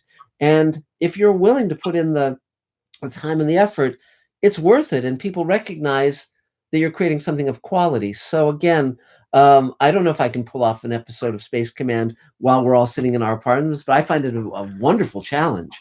And I think I can pull it off. Mark? Yes. Mark, can I come in for a second? Yes, David. So I worked with Mark and Elaine now directly for about 5 years. Yeah. And every crazy idea there is known to man, and every one of those crazy ideas. Hey, how come Carol's on screen, by the way? Hi. Me? Hi. What happened? I don't know. Yeah. I see you in my house. Yeah. That's a great punchline for this story. Yes. How come okay. Right on my back? Okay. Okay. So, yeah. I've heard all the crazy stories that there are known to Space Command and come along, and every single one of them, to a greater or lesser degree, is either finished or is in progress of being finished. Yes. That is Mark, with the support of Elaine's singular intention to get this stuff done. Yes. Okay. Yes. And that is a testament to him, but also to all of us, because he shows us by example we can all do the same thing. And yes. That's the main reason why I haven't stopped, because it still getting done, and it still is a wonderful, amazing ride. Yes. Well, thank you, David, for that. And also, I'll speak to that in the fact that my mentors taught me that lesson. For instance, Ray Bradbury wrote every day for 10 years before he wrote a single thing that was uniquely his. And when he did it, he had tears streaming down his face after he wrote that story. It was called The Lake, because he had finally written a story that wasn't imitating other people, that was only he could have written it.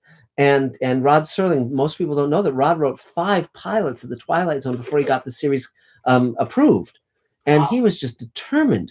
And the first 4 of those were hour-long scripts. And then finally the 5th one, Where Is Everybody, was a half-hour script, and it sold the show. But he was refining what he was doing and getting a sense of, well, that worked and this didn't work, and why didn't it get the show sold? And he was just determined.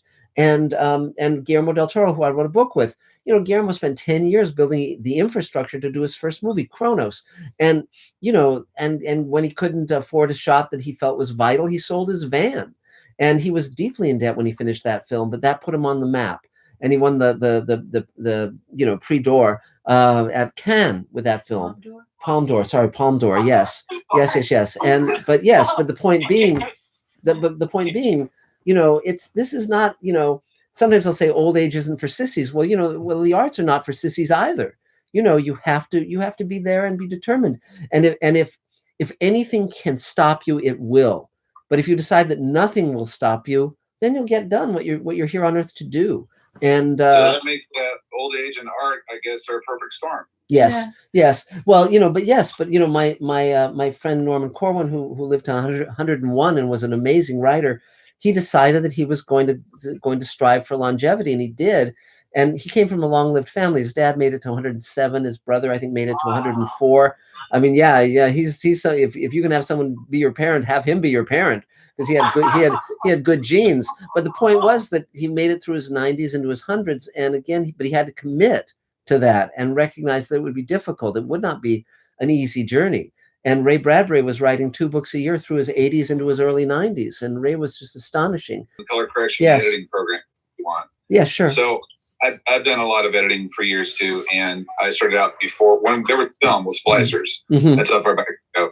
And I went through all those programs, and Final Cut 7 was my favorite. Final Cut X is, again, I agree with Dave, forget it for different reasons. The DaVinci Resolve that's free right now, it's absolutely the best deal that's been around in a long time. Yeah. And has an editing program built into it, which is not difficult to use. I would not be afraid of Premiere, because right now the way Premiere is set up, it is so simple. You literally drop a file in, it changes all the settings to your file. Wow. You do some simple cuts and you hit export, and it's a done deal. Cool. So don't be afraid of these new softwares. That's great. Because they're very powerful, and they're all the time getting more and more simple to use. Cool. So, and if you're a red user, start with red color correction and red Cine X. That is absolutely the best way to go, and then move forward from there. But that's a little more advanced. That's cool. The difference with Premiere is that it's over $600 a year, and some people aren't into that. But with the Adobe Suite, you get After Effects, you get Photoshop, so everything has advantages. Yeah, If you have the money, it's an incredible deal, Premiere. But again, the Resolve for free is you cannot beat that. Right, of course. The editing software in Premiere is not as good as, the editing software in Resolve is not as good as Premiere yet, but man, the color correction is amazing. Yeah, well, but thanks. The editing software in Resolve is simple to use by comparison. Yes. And I'm not arguing as a should use it, because it is simple. But for the people that want simple, it might be the best choice to start with. Yes, and just to jump in and mention for one moment, we've got 38 people, and we haven't covered half of them. So if everyone can be fairly succinct, that'll be great, because I want to see if we can get everyone have a turn tonight. So the next person. Can I just say one more thing? Yes. It's my turn, but I wanted to comment on something that Mark just said that kind of got brushed over, and that is don't text, call people and stuff. Yes. Because when you text, it's one sentence in one sentence. Yeah. You don't realize that. I called David Melman to tell him what was going on with the film, and we had like a half-hour conversation. That's great. There's connection when you call people. When you text, there's no connection there. Yes. So during this time, don't text and email people. Call them, and then you'll really stay connected. Yes. That's all I want to say. I agree. No, absolutely. So Thane, let's have you chime in if you'd like. And then I do have a couple questions. Okay, yeah, and then we'll take a couple questions. So Thane, if we can, there we go. Great, terrific. Go for it. Greetings from the very tip of South America, Patagonia. Yes, wow. That's the glacier behind me. Wow. And That's great. all the viruses have been frozen. Good. That's good. At any rate, you can very easily add a background to your video feed there. Either choose one of theirs or one of your own pictures. So wow. There we are. That's cool. I've been staying busy. One, maintaining social relationships. I've got 4 elderly neighbors that check in with on a daily basis to make sure they're doing all right, and trying to get some exercise and move around, and working on a couple of scripts. Gino and I are trying to tape 2 minutes of something, and I've been working on that, as well as a couple of other things. And my solo show, Raising Kids It Ain't Easy, I've gotten a lot of good notes and feedback through We Make Movies and through Jessica Johnson's class. Anybody doing a solo show needs to know about Jessica Johnson's class. Mm-hmm. And just trying to stay positive with it all. Great. everybody stays healthy here. Great. Thank you, Thane. Good to hear seeing from you. Stay safe. And so Jennifer, there was a Yeah. question from the Yeah. Mr. Sci-Fi. Yeah. Angel Alvarez again Sure. says, how can I get some editing work during these times? I have a pretty hefty system and very fast internet, if that helps. Well, if that's an interesting question. First of all, if one is a table member, one can send an email out via the table saying, hey, if anyone's looking for, editing gig, like an editing opportunity. It's No, tricky. I don't. She's an yeah, editor. he or she. Yeah. It's. I don't know if anyone. Mark, do you have any advice, or Dave, any advice? Someone into who's sitting how- there wanting to I'll edit. be right back. Yeah. You have to you just have to keep up on the boards where you look for editing gigs, because I go through like Media Match and places like that. Unfortunately, I'm having a hard time right now too, because the California's new law that started January 1st is holding people from hiring people in California. AB5. But what I is it? have learned during this time is there's a lot of companies that had editors working at their location. Now they're sending their editors home, and they don't have systems at home. So they're looking for at-home editors.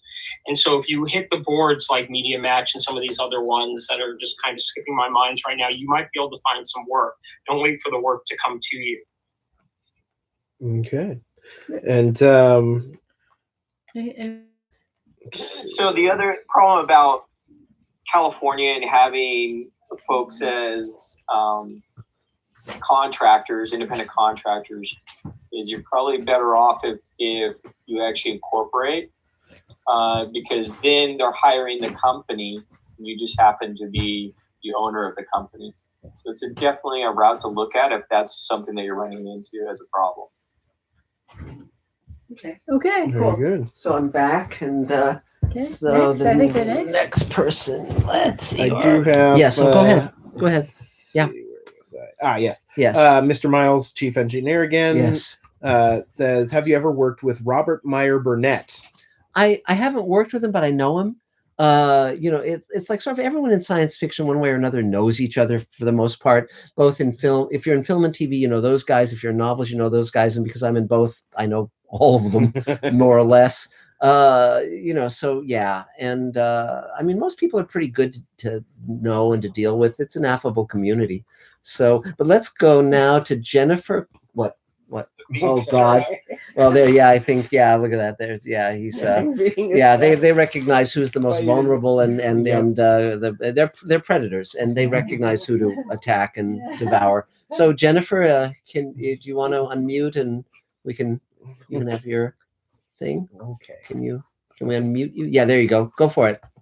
Well, I am mostly just so excited because, like someone else mentioned, I'm hardly ever able to go because I live very far away and I don't have a car. Mm-hmm. So I'm really excited about this being on Zoom. Great. Yeah, it's fun. Yeah. So thanks for doing that. So where are you now? Where are you located? I'm in the Miracle Mile. Great. Cool. That's great. I'm at home in my apartment in the Miracle Mile Wow. near the SNAG building. And I'm predominantly an actor and also a writer. I have a feature script, and also I've written a short, and then I've had a column of my own on citywatch.com. I don't know if anyone's familiar with that. There's a lot of good information on there about mostly politics in the city and what's going on in the city. And I'm really excited because I have all kinds of stuff in here. Like I have a self-tape studio, and like you were saying, Mark, I think it's so exciting, and I've been doing it for a while, but each time I'm learning more and more about, lighting and about all the aspects of filming things myself, even in my own apartment, know, and trying to make it look like something, good, and with the sound being good and all of that. And right now, even though I have a day job and I'm still, so we're working from home now. So I'm still doing that even though I'm at home. That takes up a lot of my time. But I'm really excited about that, about the, basically I would say the opportunity that technology allows us. Yes. And I'm getting ready to launch a new web talk show. Oh, it would be so isolating being cooped up. and yet we can really reach out to the world one way or another. So again, I think it behooves us to be inventive and clever. If there are people you haven't seen in a long time who maybe moved out of state or moved to another country, you can basically do exactly this with them. And I think that's a remarkable opportunity. So, but thanks. Anything else you need? No, not right now, but I'm going to soon. Okay, great. Well, great. Well, thanks, Jennifer. Stay well. And You too. Thank great, you. bet. And Bonnie Janofsky, I guess, Bonnie, do you want to take a turn and unmute and so Can I forth? chime in here for a moment? Sure, and say, Dave. I'm going to take off and Okay. spend some time with my wife because Okay. nobody else has volunteered to do that. So Funny. I will catch up with you folks next week, and I'll speak with you tomorrow. I Great. imagine. Thank you, Dave. Yay, excellent. Now, also, just to let everyone know, the Mr. Sci-Fi people and everyone, tomorrow we are actually at 1 or 1:30, I guess, having a chat with the Kickstarter backers and our investors on Space Command. So if anyone's interested in potentially buying shares in Space Command or pitching in on the Kickstarter campaign or wants to hear what we're doing with Space Command, which is a lot, we'll be talking about that tomorrow at 1:30. So, okay, great. So Bonnie, you're up. Go for it. Okay, you can hear me, right? Yes. Okay, I'm a composer and work on films, musical theater, a lot of jazz stuff, all kinds of fun stuff. I'm a pianist and drummer also.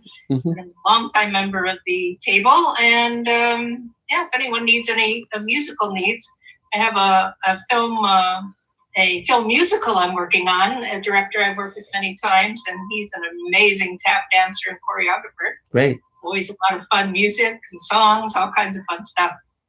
And waiting word on a couple other film projects and just trying to get a lot done while I'm while we're all staying home.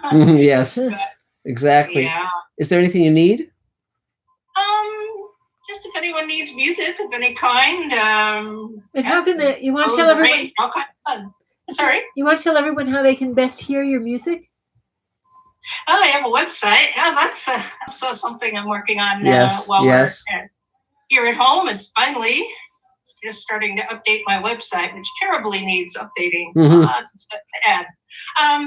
So I have a website. You can either reach it by BonnieJanofsky.com or BonnieRuthJanofsky.com. And I do have examples there, and I have a ton of things that are not on the website. So cool. Anything that you're interested, just Bonnie, is Janofsky with a Y or an I? Y. JANOFSKY. Great, terrific. Well, thank you, Bonnie. Yay! So, anything from the Mr. Sci-Fi world? Yes, a bunch of people have been asking, what breed are your doggies? They're terriers. They're mixed breed terriers, and they're brother and sister, Rudy and Eve, and they are 2 years old and from pet orphans. And great fun to put in a catapult. Yeah. So they just sail through the air, and then you just try to make sure they hit the net. So so Scott Baker, you're up. Go for it. Let's see. Okay, we have to unmute you. Oh, there we go. There you go. Good. Yeah, now we can hear you. Yeah. Hey, I'm hurt.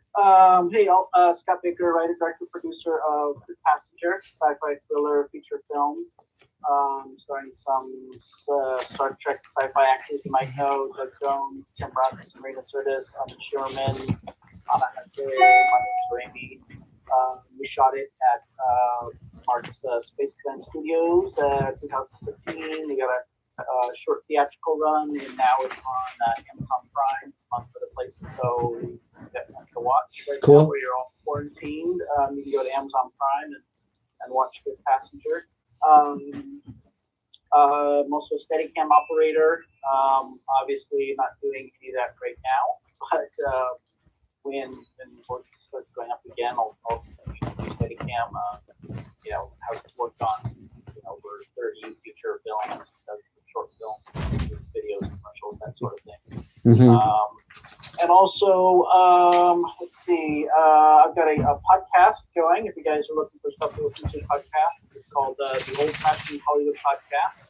And me and my buddy Larry Longstreth, who's also an indie filmmaker, we talk about different aspects of filmmaking, everything from writing to shooting to post production and distribution and so our experiences, as well as our personal lives and politics and religion, kind of things like that. And just been spending this time trying to stay productive, writing and things like that. I had an interesting idea. I've been talking with some of my other filmmaker friends. So anybody is a all-in-one kind of filmmaker themselves, or can have the people around them. I was thinking to put together an anthology feature film that's a collection of short films all about our quarantine experience, or it can be a short film of any genre, horror, comedy, drama, or whatever that has something to do with the isolation and the quarantine that we're all going through, and seeing if I can get a collection of short films together that I can put together as a feature film, and then sell that, get that on Amazon Prime or one of the other distribution outlets. Fun. And an opportunity for people to, while we're sitting around not doing anything, make a movie and get it out there. Cool. So if I get 10 filmmakers to make 10 short films, 10-minute short films, or more filmmakers and have them shorter. Yes. It's something that we can put together fairly easily. Cool. Sounds great. Yeah. So if anybody is interested in that, or knows somebody else who's interested in that, hit me up. I can put my email in the chat room there. It's for scottbaker@gmail.com. I'll put it in the chat thing there. So hit me up. The only thing that we would ask is that it have some sort of quality standard as far as the picture and the sound and stuff like that. I mean, if you're doing a thing that's like, oh, I'm recording it with my phone, if that's part of the conceit of the thing is like, the stories about somebody filming themselves with the phone, like a found footage kind of thing, then I think that's okay. But obviously, you want to have some sort of sound. Yeah. Quality standard. Things that have to be 4K or 6K or something like that, but at least keep 1080p and have good sound, and good edit, color. Great. Cool. So anything else, Scott? I think that's all for me. Okay. Just happy to see everybody's faces and that we're all well. And Great. pajamas, 3 cheers. Yay. So now we go to you, Bob. Signing off as well. 'Cause Okay. It's very late in New York. Yes. I dare say. So great to see everybody, and I will come back on next Great. week. I put my name, my website in the chat. It's judybeecher.com, JUDIBECHER.com. Great. Bye. Okay, bye. Stay safe. Okay, bye, Judy. So Bob Krell, I guess it's your turn. Do you want to? There you go. Yeah. Can we unmute? Let's see if do we unmute or? Marco? Hi. What? Marco, can you hear me? Yes. Oh, okay. Hi. Checking in from Baltimore. Wow. Cool. Thank you. This has been very interesting. We tried. Did not expect any of this. It's a different culture for me. I'm a son of a tool and die maker. I'm now a engineer out in Baltimore. Huh. Wow. So I got in here through Angelique through the Space Command. Yes. So I've just got a couple of questions, I guess. Sure. Mark, I'm about to go on 12 on and 12 offs for a week, and then I'm going to be back off for a while.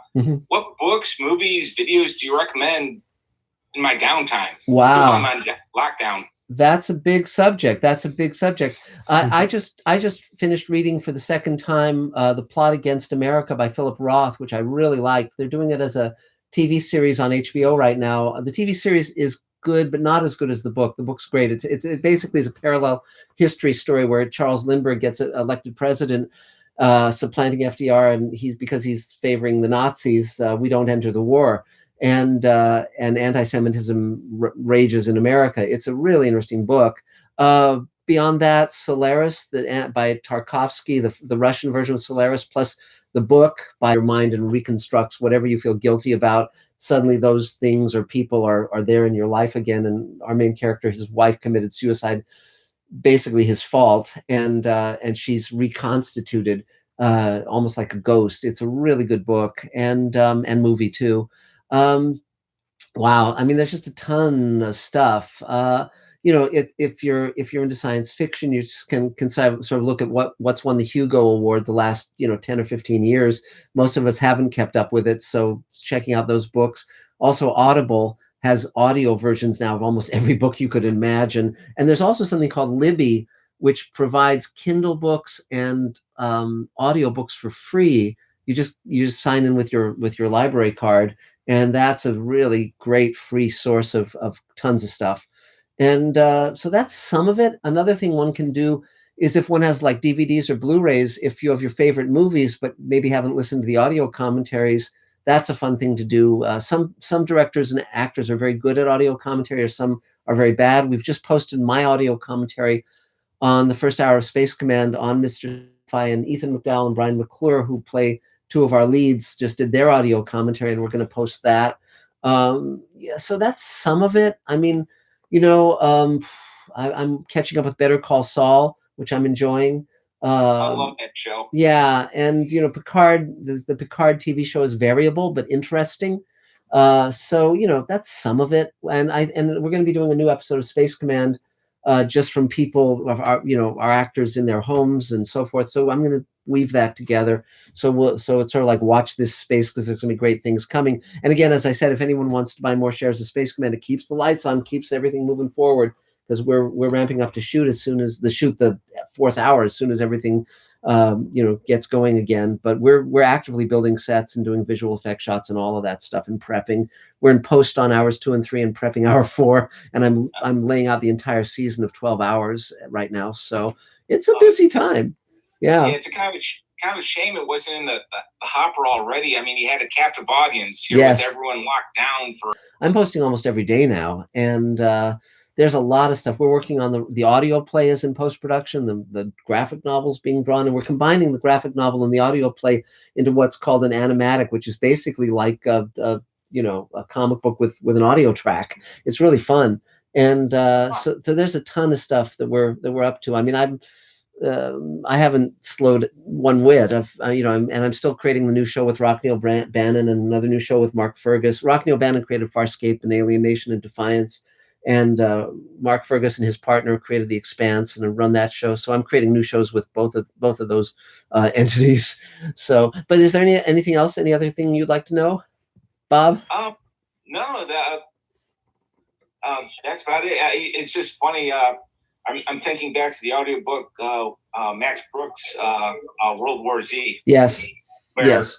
Yeah, he's talking about the long burn, the build up to the zombie apocalypse, and just how people were in their homes, they're taking it seriously, they're not taking it seriously, and it's just kind of falling in that surreal pattern of what we're going through now. I know. Yesterday, Elaine and I watched Contagion, which seemed very appropriate. We'd seen it before, but it's funny because when it came out a few years ago, when it wasn't during a pandemic, it was just sort of like okay. But now when you see it and you're in the middle of a pandemic, it really works. It really, really works. And so that was really very, very interesting. So anything else for now, Bob? No, I was just going to say everyone had toilet paper there. Yeah, exactly. Yes, that's right. So great. Well, good to have you here. Okay. Thank you, Bob. Thanks, Mark. Thanks. So Adam McCurdy, if you want to chime in, unmute perhaps. Are you there? There. Yeah. Nope. Let's see. Can we get him unmuted? No, I guess not.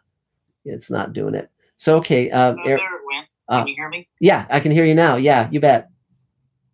Oh no, I'm just taking it all in. Great. Everything here is great. Does this mean that all us new people are part of your table now? Well, yes, though there's actually a more rigorous way to get on the table, email and all that. And I'll talk to Howard, who's the moderator, and see if we can do something during this period to sign people up when we when we can't come to meetings in person. I'll talk to Howard about that, and we'll figure out something for next week because I'm going to be doing this weekly at least until we can all go to a meeting in person. But I think I might want to do this once a month online or something as an adjunct to the in-person meetings, because we can get people from all around the world, and I think that's of value. So so we'll find a way to be creative with that. Yay! Yeah. So do you have any other questions, Adam? Anything else you need? I think this is really neat. I put a message out to everyone. Don looks really familiar. Is he in Space Command? Yes, he is. He plays Captain Parkhill, and he's terrific in it. And he's also going to be playing a character in Sweet Haven, the show I'm creating with Rockney O'Bannon, where everyone in the world under 60 dies, and the people over 60 have to decide how to keep humanity going. And it's going to be a really great show, and Don has a really major role in it. So he's a wonderful actor. I highly recommend him to anyone who has half a brain. So, so anything else for now, Adam? No, that's it. I'm Okay. just listening to everybody else. Great. Well, 3 cheers. Yeah. And again, as I told everyone, we're going to be creating a new Space Command episode just from everyone being at home, and then we're going to continue shooting the rest of the season when we resume after the pandemic. And again, if anyone wants to throw some money at our Kickstarter campaign or buy Space Command shares for $7,500, it really, really, really helps at this stage, because we've got a good head of steam going, and I don't want to lose it. So, so great. So, Aaron, I guess you're up next. If you want to, if we can unmute you, and yeah, there you go. Okay, great. I actually work all day on Zoom. Wow. My company was doing this for the past year. So Wow. It strangely hasn't changed. We do SEO for law firms, which is getting them #1 in Google. Wow. A lot of really cool stuff. I'll just be quick. Yeah. But I've been to a bunch of the table meetings, and I finally have the mailing list set up, and I just haven't sent any messages out because it's kind of a weird time for asking for help or telling what you're doing. I just wanted to get settled first. Yeah. So what happened is I actually finished all the recording of that album. And we're ready to just finish a few more hours to mix it, and it'll be done. I'm going to do that over Zoom with my coworker in LA. It says so it's coming in March, so I moved all my belongings to a cheap apartment in Vegas where I don't pay California state tax, and then I drove to Toronto, Canada. I am now in quarantine north of Toronto on the frozen beach, and there's snow here. Wow.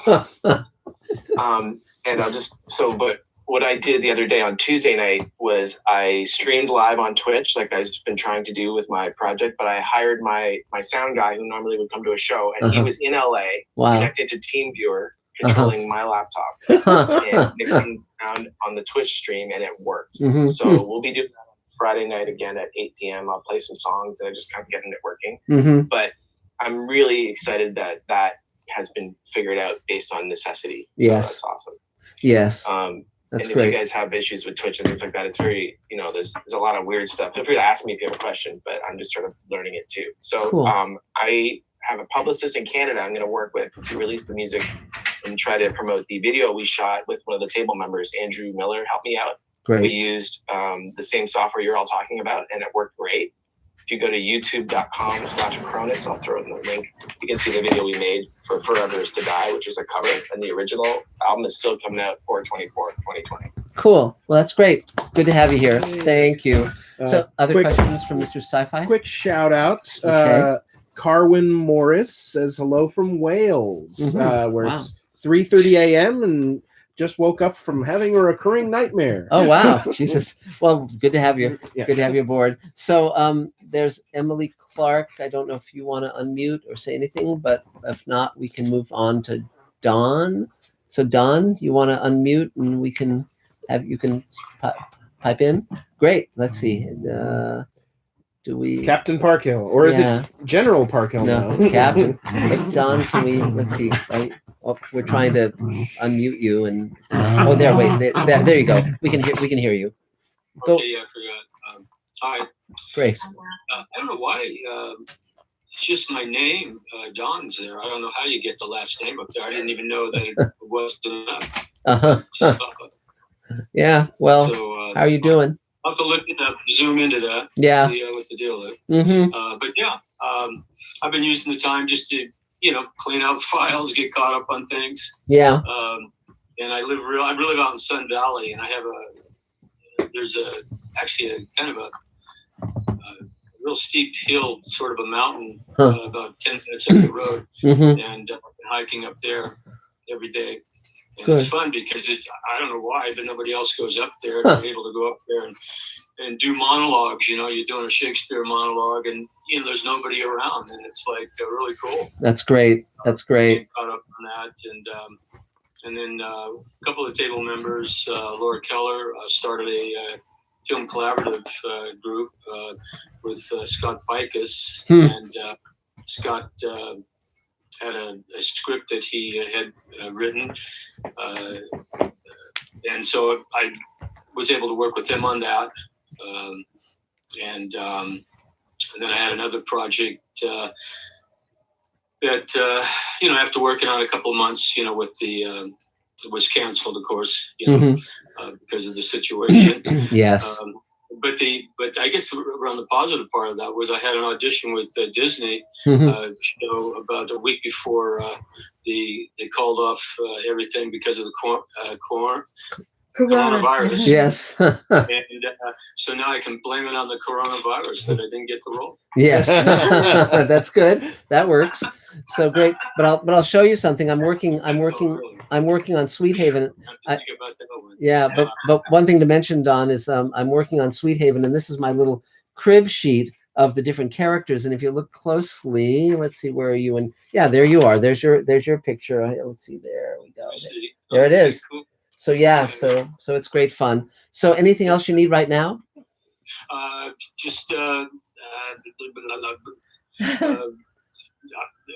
No, I guess I'm good. I just got to make $20,000 every year for the next 5 years. I found out from STAG that they get vested. Yes. So I'm working on.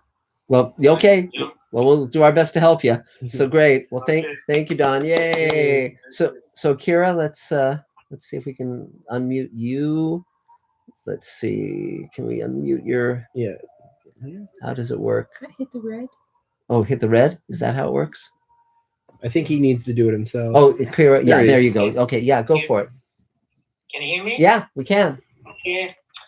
So yeah, it's nice to be here. How's it going, everybody? Good. So this is Akira, and I'm originally from Tokyo, Japan, and I'm film composer and the guitarist and guitar teacher and the Japanese teacher because I'm originally from Japan and I'm teaching Japanese. And and I'm focusing on as a composer. I'm working on a mainly horror film. And, I'm working on some horror indie film and also, but my composition is taken by David Bartlett. He is doing some comedy stuff, and he's using my stuff in his comedy short. I didn't say that yet, but I'm looking hard to say that. So send me the link, okay? Anyway, I'm really looking hard to say that.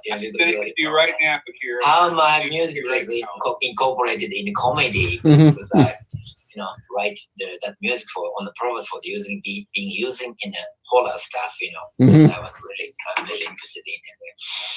And I'm also doing the guitar guitar stuff, like I'm jazz guitarist and doing some recording and teaching, and also I'm teaching Japanese now, and I have some students online.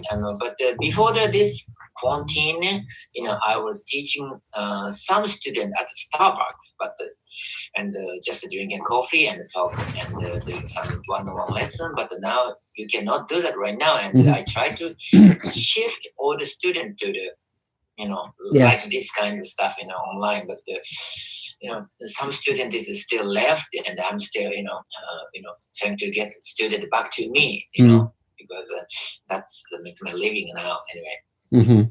So that's all for me right now. So that's it. Okay, great, yay! So now I guess Nicholas Repetto, I guess if you're there and want to mute there you go.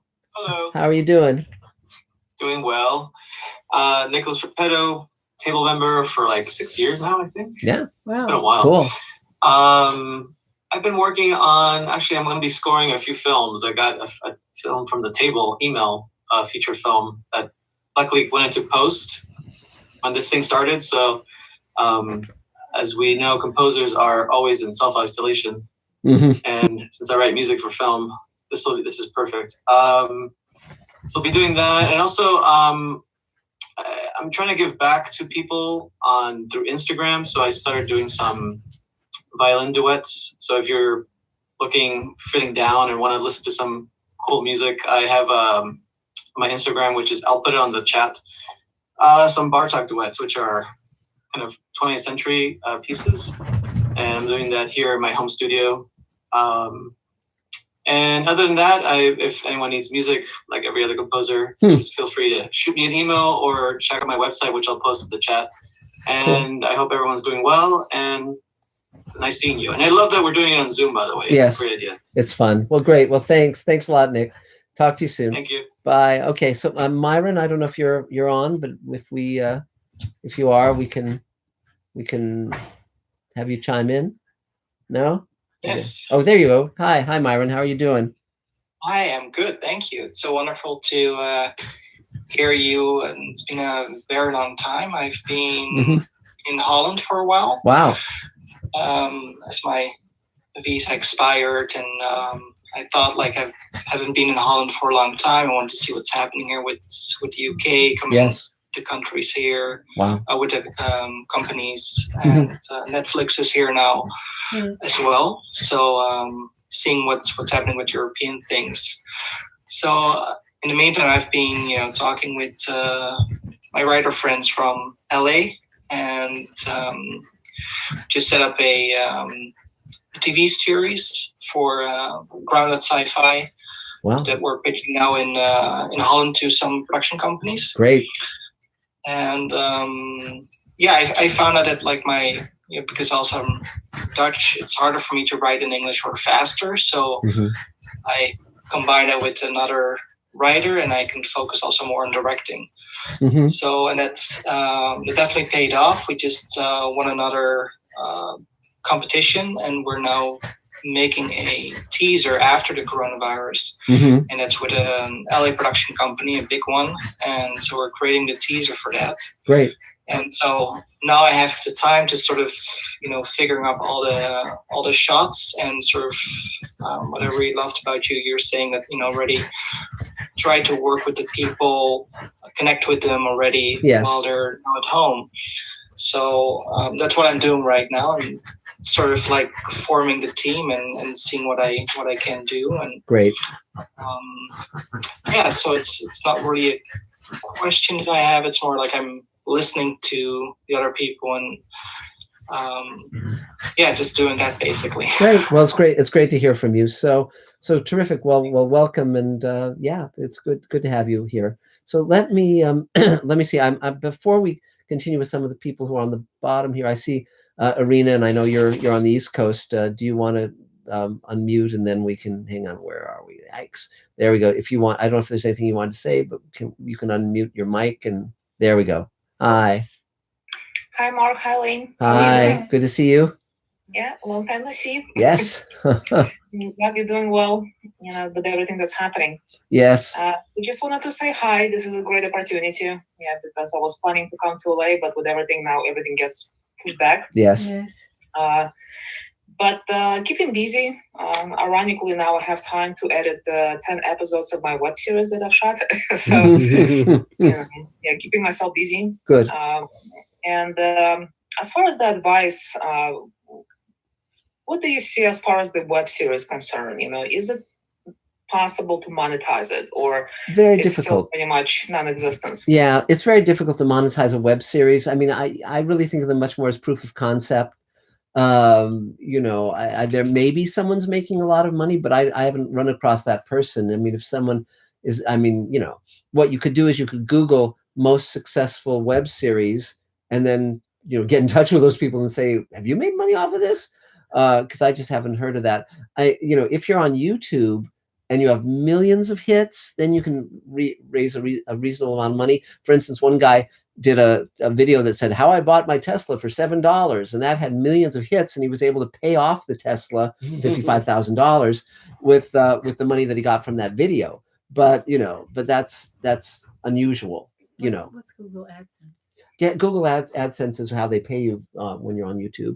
So yeah, absolutely. So any other questions, Irina? What platforms would you recommend to put the web series on? YouTube.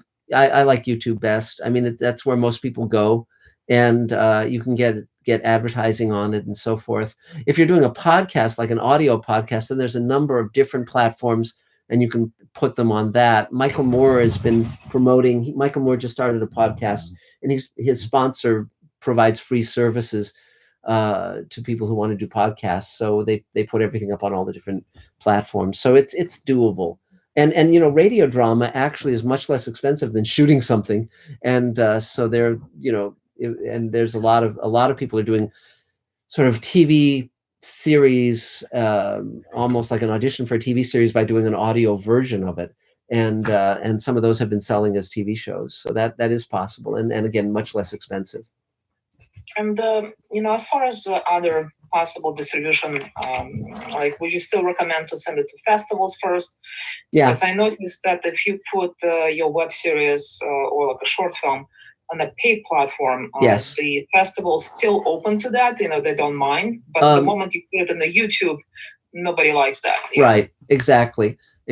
So, so yeah, usually you want to check what the rules are for the festival. If they don't want it to have been on the web beforehand, that you should start with the festivals. Absolutely. And festival now, of course, right now, you know, probably almost all the festivals are canceled because of the pandemic. But it's a good time to research the festivals. Yeah, but also just like, you know, getting into conversation with people who are succeeding at what you want to succeed at helps a lot, because their methods are different and their way of doing things is different. And that's, you know, most of us just kind of try and invent the wheel, and that's extremely tiring.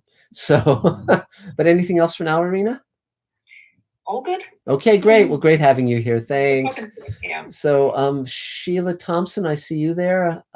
So if we can unmute you and you can chime in, that'd be great. So there we go. Hi, Sheila. How you doing? Good. Do you find yourself more busy now?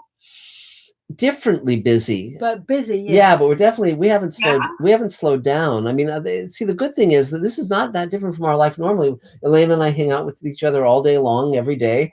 And fortunately, you know, she's the best part of my day every day. So I'm lucking out. She's probably climbing the walls. You know, I can't speak for her. But consistent in that. Yeah. You're very consistent on yeah. But the thing is, because of the internet, we, you know, I mean, and telephones and all that stuff. I mean, we're working with our visual effects team. We're prepping to shoot hour 4 when this lifts, but we're building sets, we're building creatures, building a futuristic car. All this, nothing has really stopped. We're just people are doing it from home.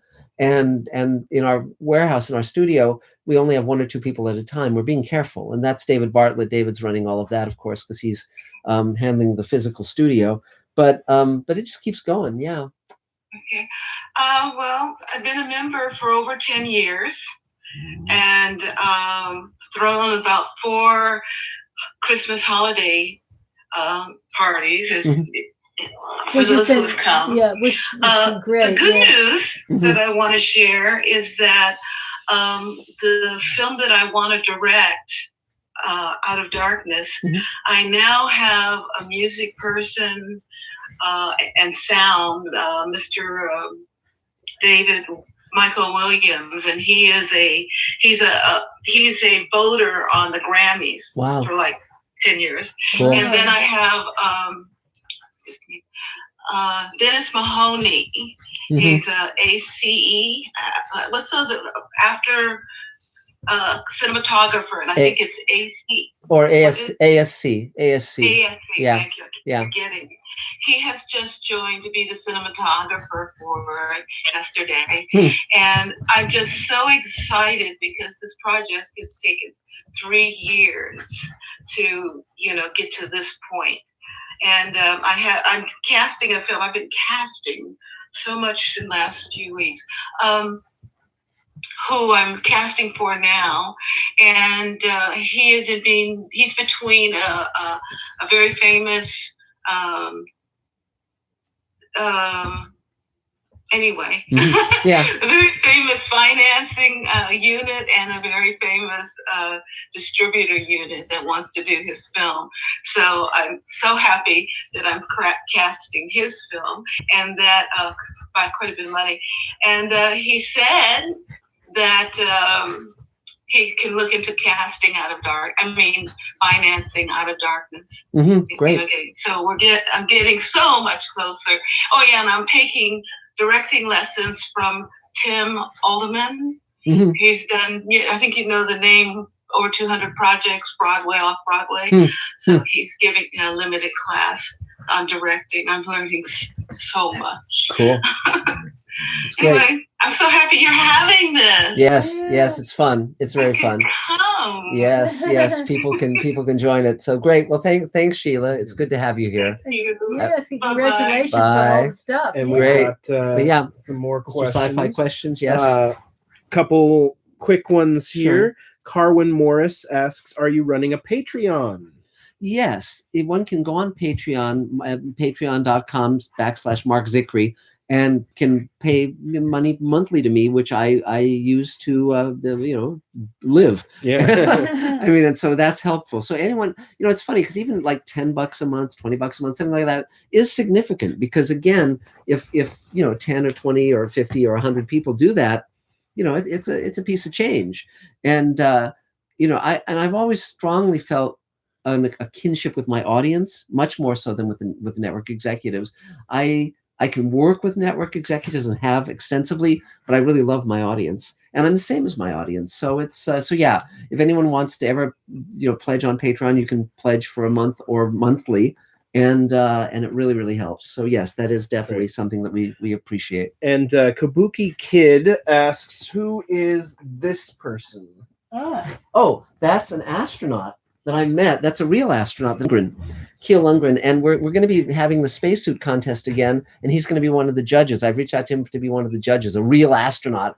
So we'll be announcing that in the next few days. And good luck while everyone's home. Make spacesuits. Send them to us. And a question from Miles. Yeah, those are the dogs playing. Yeah. Yeah, go ahead. Since you brought up sets, you noticed a lot of the pilot of Space Command appears to be shot on green screens. No. Do you prefer that over sets?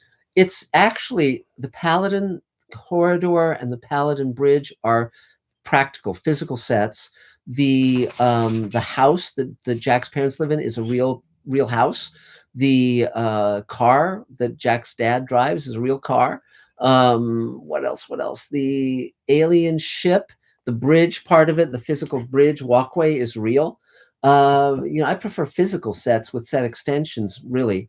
But green screen when it's done well, you shouldn't be able to tell it's green screen, frankly. But it's still, we're still polishing what we're doing. But I think both have their place. But I like when things look very, very real. That's my preference. And certainly on Forgiveness, we're building stuff. We're building an alien hibernation ship. We're building, and for Great Solar War, we're going to have more physical spaceships, the interiors and so forth. So we're, I like physical. I like physical stuff, but I'll use green screen as I can. I love visual effects as well. So yeah, thanks. Great. Okay, so now Carol, why don't we do you if you want to unmute, and we can do you, Carol Field. Let's see, can you unmute your mic? There we go. Yeah, we can hear you now. Okay, how are people writing to him, by the way? Writing. How are they? He's getting messages, and I want to know how he's getting well, messages. we're also doing a live feed, a live streaming on Mr. Sci-Fi, my YouTube channel. So we're looking at two screens right now. One is the table, and the other is Mr. Sci-Fi. And so we're actually doing a stream to both simultaneously because it seemed like the most fun and reaching the most people. So, for instance, last week's table meeting, we had 700 people taking part. So that was pretty amazing, all around the world. So, because and by the way, if any of you are not subscribers on Mr. Sci-Fi, just go on YouTube and it's Mr. Sci-Fi, SCI-FI, and you can subscribe. And I'm posting almost daily, so you can ring the little bell and you'll get notified. And my Mr. Sci-Fi videos run all the way from like 5 minutes all the way up to like several hours, depending on what I'm posting. So it's pretty fun. Pretty fun. Okay, I want to show you this. I was in I Want to Hold Your Hand at Universal Studios, the Steven Spielberg movie a couple of years ago. Yes. Years ago. My friend sent me this. This was me in it. Can you see it? Yeah. Huh. Holy cow. Hold it up a little higher. You like my hair? Yeah. A little higher? A little higher. Yeah. A little higher. Yeah. Now we can see you. Yeah. Wow. That's great. That's really fun. That's really fun. Well, that's a very I popular. played a New York gang leader. Wow. That's I played great. a New York gang leader. How fun. Which I loved because it was a little against type. Yes. Which I like to do heavy. I don't like to do sweets. I like to do heavies. That's fun. So what do I have to report? Pardon? No, go ahead, please. Okay, so thank you for doing this. I think you're amazing, and I love your back wall. Thank you. Welcome to my house. Show I was in a couple of weeks ago, something sort of interesting happened. There was a producer who I sort of know in the audience. Well, I won't tell you his name. Mm-hmm. And he came up to me afterwards. He said, "I'm doing a movie with Susan Blakely and some guy, Wow. and he wants me to be in it." Cool. Because I'm such a brilliant actress. And I said to him, I was on my own show, and I said to him, I hate to say this, but I just did. I said, I'm a brat and I don't work for anything less than SAG scale. I don't. Everybody's shooting stuff on their iPhones. I said, I'm sorry, I just don't. Mm-hmm. I'm not used to it. I won't do it. He said, this can be arranged. Wow, that's great. I know, wasn't that nice? Yes. It was super nice. Yes. But who knows now that shooting's down? Maybe he'll unarrange it. I don't know. Just Alport. I don't care. It's fine. Yeah, that's great. And then we got a talking, and he said he's looking for an animation script. Huh. And Wow. I gave him my animation synopsis. Wow, that's And great. he said, would you be willing in this time off to write a treatment or a pilot of it? Because I just have a 6-page synopsis. Uh-huh. And I said, okay, I won't be a brat. I don't need to be paid for it, but I should do it anyways. So a lot came out of one little performance. That's great. That's great. Thank you. Wow. Thank you. Yeah. Yeah. I'm kind of excited. It was the show was beautiful. Everyone on the show was wonderful. It was beautiful. So That's I hope more great. people got approached. That's great.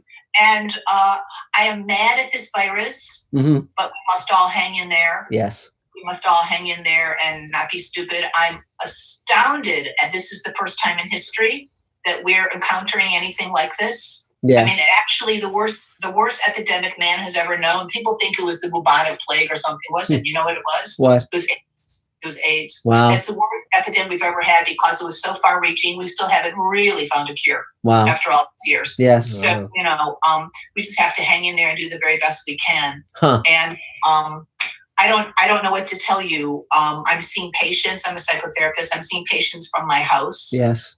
They're needing. I went to my office until Monday night, and my brother called me. He said to me, "You are not to go in anymore." Wow. I said, "They need me." He said, "No, you're not." So I told them all I'm doing this on Zoom or Yes. by phone. Yeah. They're great with it. Wow. I know, isn't that nice? That's- So that's it's just terrific. almost as good. Yes. It's almost as good. Yes, And I it- just did this thing out over the weekend. My God. Yeah, and you can, and the yeah. great part is that you can just put up a still of yourself in a little audio track that says, and how did that feel? How did that feel? And they won't know. They won't know. So it's great. Great. Terrific. But 3 cheers for you, Carol. Thank you very Yay. much.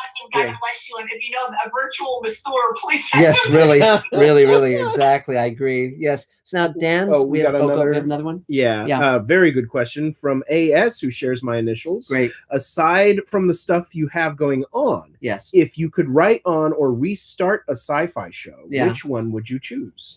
I'd love to take on the Star Trek franchise. I'd love to get Star Trek to really work right, because there's so many good pieces. Like, for instance, I've just heard they're going to be doing a 7 of 9 show.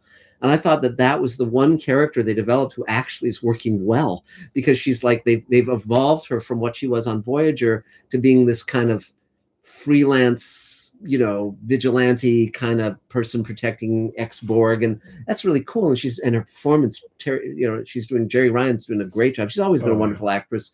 And so I think that would be great fun. Wouldn't mind working on Westworld, but it's really kind of lost its way. It's very problematical. It's beautifully produced, but my gosh, they've just gone. I'm not happy with how that show's gone. But those are some of the ones I wouldn't mind.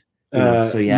Miles says jokingly says Stargate was the only correct answer. How funny. That's funny. So Dan, I don't know if you're Dan Sci-Phone X. I don't know if you're there, but if you wanted to unmute, or Sarah, if you're there, you want to unmute and chime in? No? Okay. Colleen, are you there? Nope. Mark Dispenza, are you there? Hello, Nope. Mark. Oh, Colleen is there. Hi, Colleen. Hi. Good to see you. Hi, you Always too. good to see you. Yes. How are you doing? Oh, excellent. I just wanted to say Ralph and I relocated. Mhm. We're in Minnesota now. Wow. That's And yeah. just, hanging in there with the shelter in place. Yes. But all good, and always good to connect with the people from the table. Yes. And I get the emails, and I love hearing what everyone's doing. Great. Is there anything you So need? we just wanted to say Yeah. hi from Minnesota. Cool. Well, thank you. Thank you. Good to hear from you too. How are you doing in Minnesota? Pretty good. Pretty good. Things are not as bad, I think, as New York or California, and we're just all hoping for the best. You know, that we can get through this, and hopefully life will take on a new normal. Mm-hmm. Yes, maybe, it will. Maybe there's a blessing, a silver lining to what's going on. Yes, yes. But, well, I think the silver lining is that people just care about each other, and it brings you the focus back to people, to people, and I think that's important. And, I think that there's so much noise in so many people's lives, they get so easily distracted. And I think this brings it back to, a much quieter and much more focused place, which is, I think, good. So as long as everyone stays safe and survives. And also because the weather is so bad in Minnesota, you don't go out and party as much. True. Well, we are absolutely having one of the best winters ever. Really? Huh. Temperatures have been in the 50s, sometimes 60s. To us, we're having a heat wave. Yes, exactly. But yeah, well, good to hear from you. So thanks a lot, Colleen. Thank you, Mark.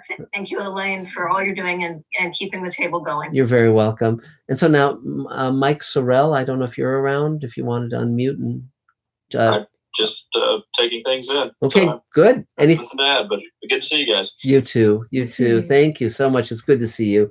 So great. So is anyone else around want to, let's see, let me check who else is on here. Anyone else that we've missed that would like a turn? I think we've kind of covered the bases. Any other questions from Mr. Sci-Fi? Yes, Magical Sasquatch asks. Yeah, and that's his real name, by the way. His parents were extremely imaginative. Go ahead. Season finale of Picard. Thoughts?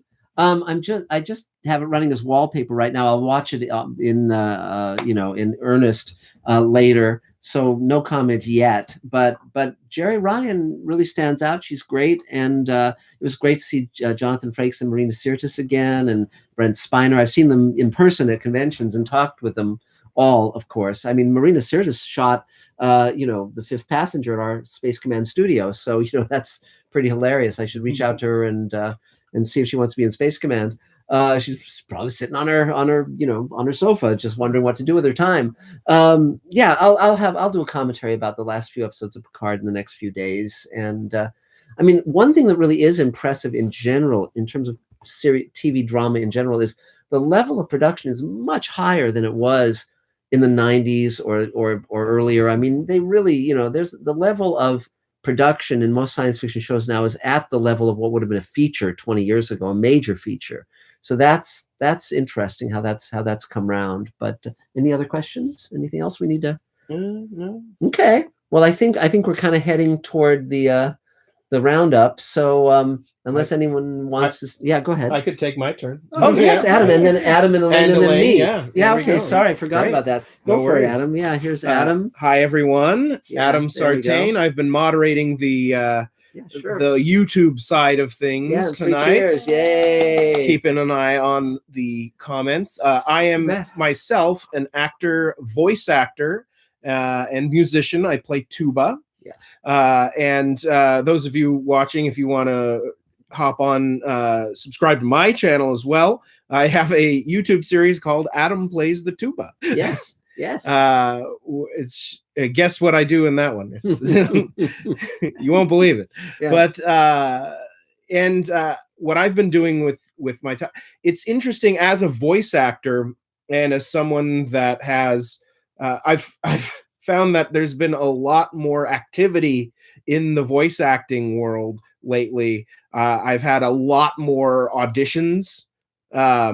Haven't booked anything big yet, but a friend of mine has been doing YouTube videos. I got a quick voiceover on that. And so having my own setup really helps. And having a lot of practice really helps too. And also, speaking of practice, in order to practice, I've decided, we as make this time to keep people distracted, to entertain, to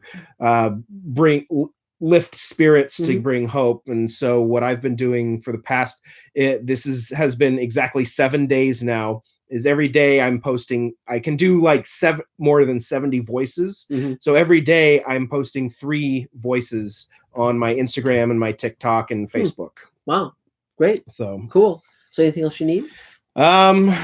Just hoping I can make rent. Yes, yes, exactly. Yeah, exactly. next yes. week. So it's an unusual time. So yay, Adam! Yay! Cheers. And Elaine, do you wanna take your turn? It's well, Elaine. yeah. Everyone, Elaine Zickery, ladies and gentlemen. Been having. I think with most people, you have a lot of these touching moments where people offer help. Where they're not actually touching you, though. No, they're not touching me. No. But physical distancing. But you're allowed to walk the dogs here in California, which we have to do frequently. Yes. And so when I was in the park, and there was this couple who were eating from takeout at breakfast time. It was very early in the morning, and they were sharing breakfast. Mm-hmm. And I said, were you going stir crazy? Is that why you're here? And they said, oh, yes. They called each other because neither of them could sleep. It was 3 a.m, and they went to Griffith Park, and they watched the sun rise. And they grabbed some takeout, and they were eating breakfast in the park so they could go back in, as they said, into lockup for the next week. Mm-hmm. And so you see these really touching, lovely moments of people reaching out.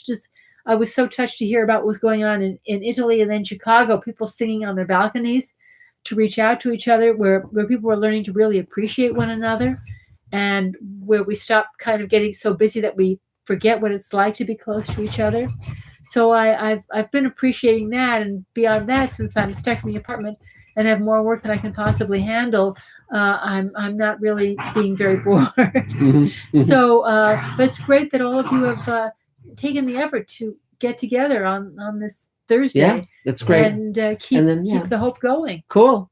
Yay, Elaine. Yay. And then finally, I'll just chime in. I've said a fair amount of what I'm up to over the last few hours, but just to bring it all into the focus. As I said, I'm writing the Greenlighting Yourself book. I'm writing the Sweet Haven pilot with Rockney O'Bannon, which we're going to shoot again as soon as this is done. That's part of the Showrunners Network, where I'm creating 6 new series with 6 major showrunners. I had the meeting with Amazon on Saturday via Zoom, and he said, we'll have to have our whole science fiction team look at all this material, the Space Command and Magic Time.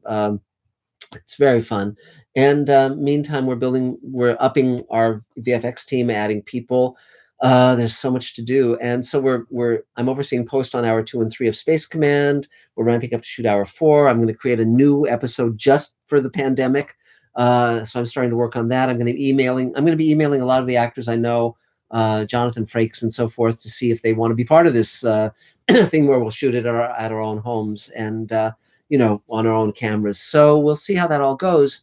It's an amazing time. Thank God for Amazon delivering stuff. Thank God for all the we've been trying to patronize our restaurants with takeout, because a lot of businesses, I think, are going to fold. A lot of businesses are going to have a big difficulty staying solvent, and so anything we can do to help be supportive of people. We generously use takeout, and I can't cook. Yeah, and by the way, if you can like give your postman, your postman or postwoman like $20 or $40 just as a thank you, they're working their asses off, and so that might be a nice thing to do.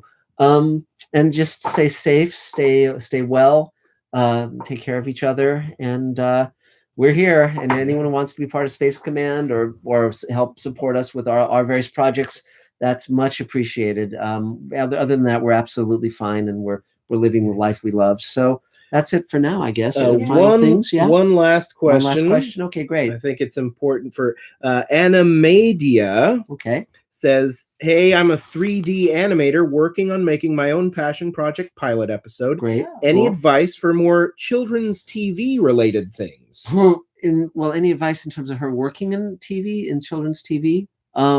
She has a project. She's when this is over, what you can do now is, if you can pay attention, you can look up who the executives at the various children's TV networks are, Nickelodeon, etc., and who's doing work that you love, or who's greenlighting shows that you love, and go on their Twitter feed, go on their Facebook page or Instagram, whatever they've got. You can probably message them, and you can say, hey, I've got something I'd love to share with you. I'm doing a show. This is who I am.